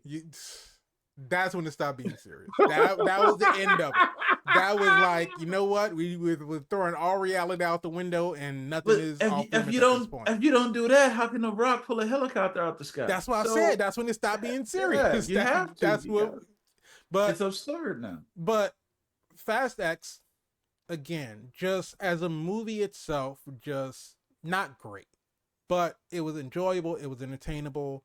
And throughout all of his faults, I still found it super. Again, So, personally, so because I what know a would lot you of have people given Fast had X because number wise? number wise what I would have given that, because that's the thing. If I'm rating the movie itself, I would have probably given it like a 4 or a 5, because it's just not a Interesting. good movie. But I Interesting. don't consider a 4 or a 5 to be a barometer for super, because you can have something like Across the Spider Verse, which in my opinion would be like a 9, which is something that's definitely super. So I feel like Out of grading the 10? movie, no, not a 10. I With all the awards that they won?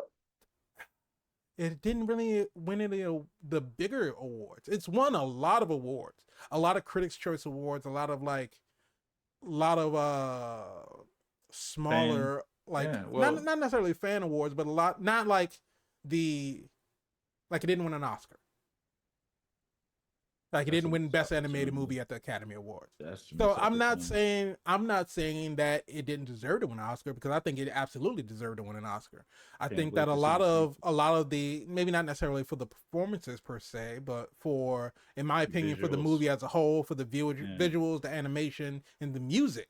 I really thought that the music should have won like the best soundtrack or something. Yeah, they were robbed. Even with, I don't think it won a Grammy either. They were Um robbed. They were robbed. yeah, but I think that was like a 9, because it was still, like when we talked about it in our review, there was still some parts of it that kind of just, you know, kind of went Yeah, against but its own explanations that in the movie, which I think may be resolved in Beyond the Spider Verse. But that would be something that's a really good movie in my opinion, but and also super, versus a Fast X, which is a bad movie, and then but also super, where you in its own have regard, yeah. right, excuse me, in its own regard. But then you have Argylle, which I feel movie wise is between those two. So it's not as low as Fast Mm. X, but it's not as high as Across the Spider Verse. Okay. But even though I found those two movies super, I didn't really find this one super. This is not one where I feel like I can go watch this again. And I think that's because they lean so heavy into all of the twists, right? Mm. And so I think that the enjoyment that I did get out of it came from wanting to see what's going to happen next. Like I said, when the memories came back and it was shown that Rachel was working with the Division. That was like probably the big twist for me that I Yeah. didn't know after that point what was going to happen. Yeah. And so at that point, everything else that was coming after that, it was like, okay, well, it's kind of surprising. But everything outside of that, and oh, this is a twist. Oh, that's not her parents. Oh, this agent is actually, he was working with the Division, but now he's not. But now he's What a going, twist. after her. But he wants to put a bullet in her head. But he's talking about her fictional persona now, not who she Yeah. actually is. And now we run into the Yeah. CIA director, but he's not it's Oh. all of this back and forth with all of this other kind of stuff. It was just like, all right, that's a bit too much. And I can't imagine myself going back to watching and sitting through all of that again. And so, like I said, it gives me a level of enjoyment to watch the movie and haven't seen the movie yet for the first time. Mm-hmm. But to be able to quantify my enjoyment of the movie and then on whether or not it's super, I'll have to think about how I can find a way to balance that out, because my score of how much I enjoyed the movie versus whether or not I think it's super, they're a little off balance. So I'll think about that, and we might be able to There you discuss go. some stuff. There you And in go. some future episodes, Live on All Things Super, we we bring might these start cutting edge adding some visions to you. numerical values to these, so we can see Yeah. kind of how they compare to the two. And if y'all want us to, y'all just go ahead and just Leave because it in the comments. if y'all say, well, no, just leave it as super or not super, we could Well, do yeah, that that too. too. We can do that. We're so accommodating over here at All Things Super. But Mr. VIP Frank of Washington, now that All my I've life. given you my thorough analysis and my expert opinion, Where does no, where does the list come from? Like you added a list.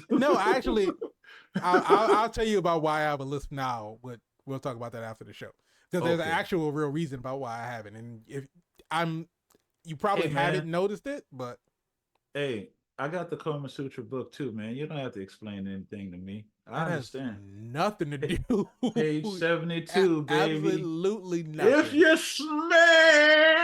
No. You know what? I'm just good. It is super. It is the movie What? super. Oh, this one? Argo? Yes, yes. Listen, you gotta step stacked cast, man. You got Bryan Cranston, you got Sam Rockwell, you got Dua You Lipa, do have a stack cast. you got a stacked cast. You got Samuel L. Jackson, and you got Mm-hmm. Henry Cavill. You got a stacked cast. There's no way that this doesn't work on paper. On paper, it's 100% golden. You're probably thinking at least 800,000. I mean, I'm 800, pretty sure eight you hundred made million, 800,000. 800 million for sure. Uh, is it super? I disagree with you, Spider. Okay. I would I would actually go back and watch this if somebody else was watching it. I wouldn't put it on my own, but if somebody else was watching it and I was passing through the living room or the theater or whatever and I seen it on, I would sit down and watch it to see the reaction of the person realizing the Yeah. twist and coming across it for their first time and enjoy that reaction from them probably more than I would enjoy the film. But there's enough visual stunning events, fight scenes, choreography, uh visual storytelling enough for me to watch it and not be like, oh, you watching Argylle, have fun with that, I'm out. Yeah. I would stick around and watch it again to see how their reaction was to it and ask them what they thought about it Yeah. afterwards. I'll agree with that because I did, because I told Michelle I was going to see it, and so after I got out, she asked me how it was, and I told her, and I was like, this would be something that you and I could sit down Yeah. and watch and Get a just blanket, get some popcorn, some chocolate, some candy, cuddle up. it's one of those movies that you watch it because you know it's going to be ridiculous, and you're watching it for how ridiculous it is. So the question is super? Mm-hmm.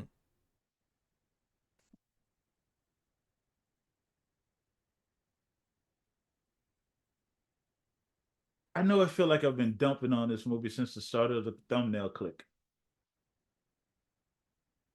I don't want to dump on it. I Mm-hmm. don't want to. I want to like it. I want to like it, and I would honestly watch it again with those conditions. I don't think it's super though. But that's not to say that it's a horrible movie. Yeah. Because again, I watched it all the way through, and the twists were engaging enough to continue to watch. Because full trans, I don't lie to you guys. Full transparency. I was watching a movie in the theater and got to a point where I lost interest and fell asleep. But didn't miss much. When I woke up, there was enough to keep me invested Yeah. because I could tell you exactly where I fell asleep right before they went under the floor and popped out and had the action scene. Okay. So I woke up right as that was happening, Yeah. And that's but I really realized I did. when it all started kind of picking up. Yeah, because they were losing me in the beginning. Because Yeah, I'm because like, it okay, was a lot of Aiden explaining what lot of was going dialogue, on, and it was lot basically lot of a lot of dialogue. him explaining what's happening, and Ellie just basically trying to resist and trying to Yeah, figure out how trying to she could get deny it. away. Like, Yeah. yeah, just a lot of that. Yeah. But after that, I was engaged all the way through because it was like, wait, that's her parents. Like, I knew that was her mom. Wait, that's her dad. Like, if that's your dad, then why is this happening? And I Mm-hmm. was left with more questions that I was intrigued to get the answers for. And Yeah. again, at the end, they started to answer the questions. So I felt somewhat fulfilled. It's just some odd choices that they made throughout the movie that I questioned. One was the transitions. It had some very questionable transitions.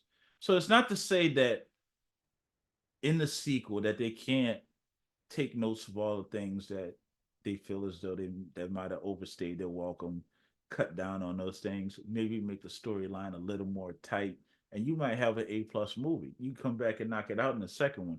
Is Yeah. the first one super? No, but it's not as bad as maybe I made it seem. If I made it seem bad at all, I just told the truth on how I felt about it. Yeah. Um, And it's not getting great reviews either. And which I don't believe it's I don't believe it should be getting dunked on as hard as it actually is, because it's Well, not as bad as what people are you making it out to be. you lose the audience in the beginning, and I'm not just saying just for me. It's just the storyline that you're telling. It's not a direct storyline. No, let's not get it twisted. Pun intended. There are movies that have twists in them that catch you off guard, and it's like, whoa, wow, whoa, and that are really good movies. Mm-hmm. I'm not gonna name any. You can insert whatever movie you choose. Like that's a spy genre that has twist in it, and it works fine. I don't know if this one cracks the top 10 of that list. What that would be, but it was an experience, and I will say that I appreciate them taking creative risks and chances Yeah, to do something that's not formulated, to do something that's different, to do something that's absolutely different. innovative, very innovative. Yeah. I just think they may have leaned more on this movie shouldn't have been 2 hours. No, no, it And absolutely I think shouldn't have been. that if you would have cut some stuff off, not even counting the whole leg up pose, just cut some stuff off. The back and forth with the going sending the signal to Samuel L. Jackson's character. Yeah, that was Like, I understand, stop it because the situation started. Kira shouldn't have to remind you that you need. Hey, isn't there something you need to do? Oh yeah. Oh, but by the way, right. like Kira, what were you doing? Like you could have ran up there, and hit the button. pushed the button. Like both parties. Oh, you didn't even have to fight. Just there was already distracted. Like the mission. So things like that doesn't make narrative sense. Kind of takes you out of it. I'd rather her run up there. She don't remember her anyway, so fight her too. Right. Yeah. Now the tension is because like we got to get the information, and she doesn't remember who. But by the time you get there, like have Rachel about to stump on Aiden, and then Kira save him, like pull him out from under her. Right. And then they get into a fight. Now she's fighting both of them, and right. But we have this comedy scene where the figurine stops and she comes to, and now we got to wind it up again. Yeah. Like that takes you out of the tension of the. I know we were going for the laughs, but it wasn't really a comedy kind of moment. But because again, Aiden could have literally in that moment go after the doctor, right? Instead of staying up there with Rachel. Like make it make sense. That's all I'm saying. So I think little decisions like that keeps it away from the super status. Mm-hmm. But there are other redeemable qualities that saves it as a movie or even a movie franchise, just not necessarily putting it in a category of one of those movies that you're just gonna listen. Whoever cut the trailer did a fantastic, phenomenal job. Mm-hmm. It was a good trailer, but the movie just didn't follow up on the trailer. Yeah, and just to kind of show the disparity of the perception of the movie. The movie's only been out 3 days at this point. Ooh, because it just came out last week. But as of right now, it's getting dunked on. As of right now, but the thing about it is, as of right now, on Rotten Tomatoes, even though we know Rotten Tomatoes isn't the end all be all for, it's not a guide. Yeah, you might as well watch us if you go watch Rotten Tomatoes. I mean, might as well. But it's a good way to just kind of see what the general consensus is kind of leaning towards when it comes to these movies. But as of right now, what are the people saying? As the people have given it a 71%. Really? Critics, Rotten Tomatoes give the critics have given it a 34%. Interesting. So, and again, it just goes to show what critics are looking for in the movie versus what people enjoy watching. And that's what I'm saying. It probably is a kick-ass stand-up, feel-good time for the general audience. It has Henry Cavill in it. He's wearing a tight shirt. It has John Cena in it. He's holding up Dua Lipa by the back of her neck like she's a damn Dua Lipa's in it. A cat. I mean, who doesn't love Dua Lipa, right? Plus, Sam Rockwell's dancing in it. Yep. Bryan Cranston is in it. Catherine O'Hara is in it. Samuel L. Jackson is in it. What? Stacked cast. Stacked. Samuel L. Jackson's not even wearing prosthetics. I think that might have been his real hair if he let it Possibly. grow If you out. let it grow out and didn't shave it, it probably was. It was like, you caught Sam on a weekend. Like, yeah, I'll do it. I ain't got to shave or nothing. Sam, I'll just come Sam, in. we need you for like 2 hours. He was like, It wasn't even a whole movie. I think he could have shot all that in one day. That's what I'm saying. We only needed him for like 2 hours. And he was And I like, think that's how they had John Cena and Henry Cavill. And it's like, yeah, we just need you for like a week. It's like, okay. If Put a that. Hawaiian shirt on. But the transition to him back in the boat when they were leaving, it's like, who is this for? We already know this isn't even real. Like, who is this for? Well, she was reading the end of the book, so. Yeah, but at the same time, I did like that part though. I did like that how she wrapped up and said how everybody's ending was. Yeah, I mean, it was essentially the whole freeze frame thing at the end of a movie without having a freeze frame. Yes. Again, taking liberties to try something new. I like that. Mm-hmm. Just the other choices I just didn't understand. Aiden's allergies come back out of nowhere, and heavy hard. Because like his nose was red, his eyes were red. I'm like, but why did they bring the cat to the book reading? She never had the cat with her before. They could have literally left the cat at home. I thought the cat got shot. I seen it take a bullet through the backpack, and I was like, "Ooh, are we not gonna address that at all?" They did wait. Like, they did wait a minute. They waited a minute. Like, can you check on? Like, he's all right. Yeah, like, all right. Is he? He was hunched down at the bottom. He didn't get hit. I was like, darn sure that cat did. I know but that then cat. She should have got shot in the back. Then I'm pretty sure that backpack isn't bulletproof. Spider, don't you bring logic into this guy? That you seen her skate on blades, on knives. Don't you bring logic into this movie? Oh, here's a tip: in your universe, in your franchise, in your movie, set the stakes on what they're gonna be. And it's okay if you go against them, but the transitions that you're going to have to establish is transitions on how we're going against them. And just remember, if your character is going to kneel in oil, their knees should be dirty. Hey, woman go get on her knees. Dirt go get on her knees. At least oil. But either way, if she's hallucinating, why is she hallucinating? Why is she seeing Argylle versus, because she's not on anything. She sees a spy, and then all of a sudden, oh, that's Argylle. Because he says he's into espionage. Like, you immediately just started repressed memories, I guess. That's the only way that she could cope with them. I don't know. I'm sure that there's some. See, we're trying to make sense of it. Yeah, there's some psychological explanation that I'm sure can make sense as to why she saw a manifestation of this fictional character. Give us that scene with the therapist and say, I'm seeing this character versus reality. That would have made the movie run even longer because we had to establish that she was in therapy, and we would have had to have a few therapy sessions to actually flesh out this whole thing. Cut that goddamn scene, Spider! Don't you cut that leg? Has to be raised up. You gotta put the twist in it. What was the logo on the bottom of the boots? Because I'm pretty sure they had a sponsorship because they had to get their label in there for a certain amount of time. We did good. We did good with this one. The product placement. We got to sell so many boots. Oh God! But it was still a good movie. If y'all don't agree, if y'all do agree, take the opportunity. I will say this: go see Argylle. Go see it. Go see it for yourself. You can see what we're talking about. Come back, see if you agree with us. Leave a comment and say we agree or we don't agree. Or let us know what parts were your favorite or the parts you didn't particularly care for.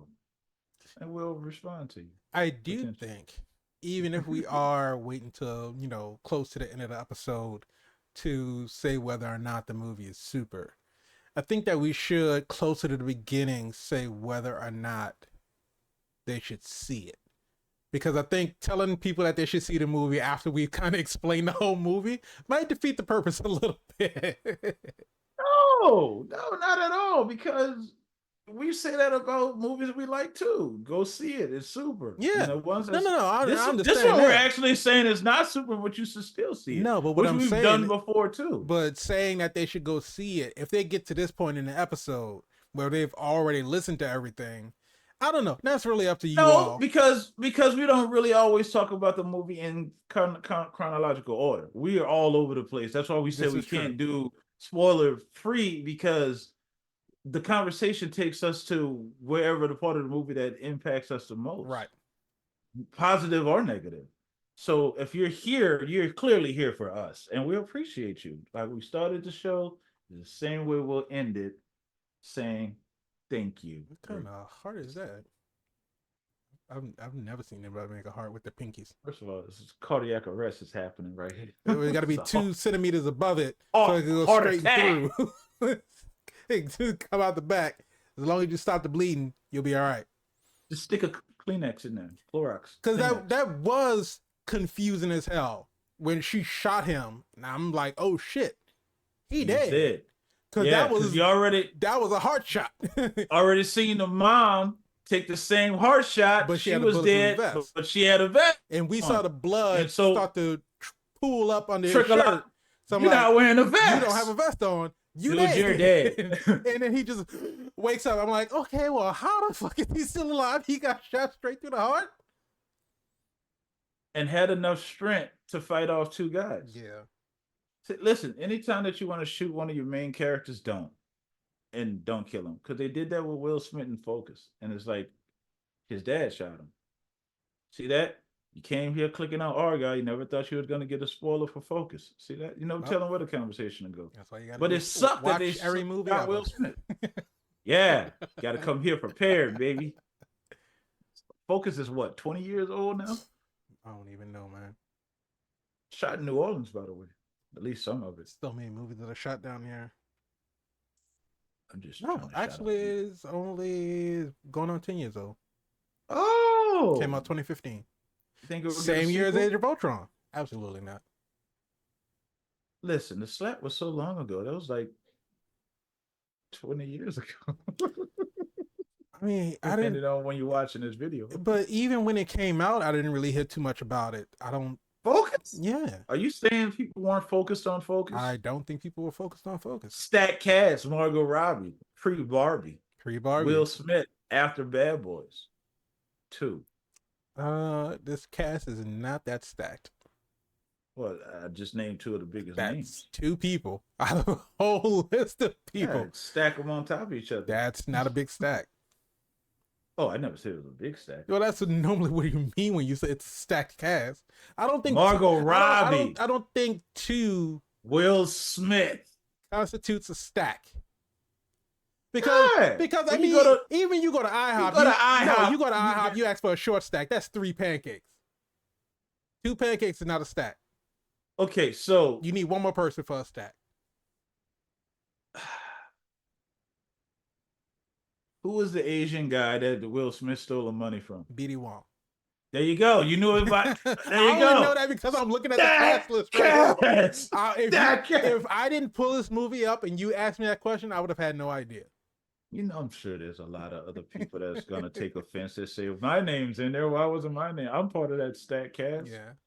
A lot of talented people to come together to make a mediocre movie. David Stanford, who played Drunken Stranger. Mom, it's a role of my life. You have to watch it. Watch this. There's no such thing as a small part. Did you see the way he fell? Love it. Argylle. Go watch it. See how you like it. And let us know what you thought about it. You can leave us a comment, but just remember, if you like this video, go ahead, hit the like button, subscribe to the channel, hit the bell. Anyway. Hit it anyway. Yeah, hit that anyway. Hit the bell so you can be notified when we have new episodes that come out. If you want the audio version of the podcast, just search for All Things Super on your favorite podcast streaming service. And if you want to join in on the conversation and reach out to us on social media, just click the link in the description below. And that's it. I was trying to hold it like the kick. We would have been here for another 3 hours. They'd have been like, why is this episode 5 hours long? They must have had a lot to say about this movie. Gotta put the twist, stomp the head, which is interesting. The man not even dead, you just go immediately stomp his head, huh? Yep. Okay, I got you.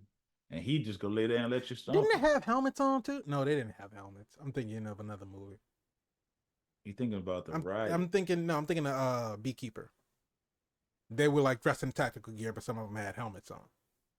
See, because they know how bullets work. They don't, they're not hiding behind a goddamn Jeep door thinking that, this Jeep door is going to stop. There's no doors that stop bullets. That's people get shot in cars all the time.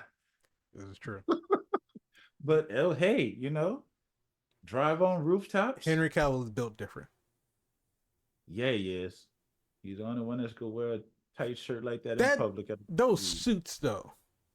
I understand that that's what the character wore in the book. Did you see the fans wear it at the end? Yeah, I mean they were wearing it in the first book reading too, but the suit is just it's a choice. It is a choice. It looks like something that Dr. Evil will wear. It looks just not the velvet material. I don't know. It's like you said, it's a choice. Yeah, it is a choice I wouldn't have made. And then Aiden was wearing it when they went to the Keeper of Secrets, because like you say, he had the hairstyle, but he was wearing a suit like that too. Yeah, for what reason? He's Argylle. He's not Argylle. She's Argylle. He's Wyatt. He should have had a Hawaiian shirt on. Why she wearing Dua Lipa dress? I don't know. I have no idea. You all go watch the movie and you let us know. If you can explain these clothing choices that they have in the movie, let us know. Interesting transitions is all I'm saying. There's so much that we didn't even get into that we could be talking. And that's why I tell them to go watch the movie, because there's so much stuff that we don't even cover. Stuff that we haven't talked about. Get to the Keeper Leave it in the comments. We'll talk. Get to the Keeper Secret scene. We'll talk about that. Yeah, leave it in the comments. We'll discuss it. But go watch Argylle. Let us know what you think. But thank you all so much for joining us on this episode. We greatly appreciate all the love, all the support. We will see you all again in the next episode. But just remember, until then, keep being super. Bye, cat.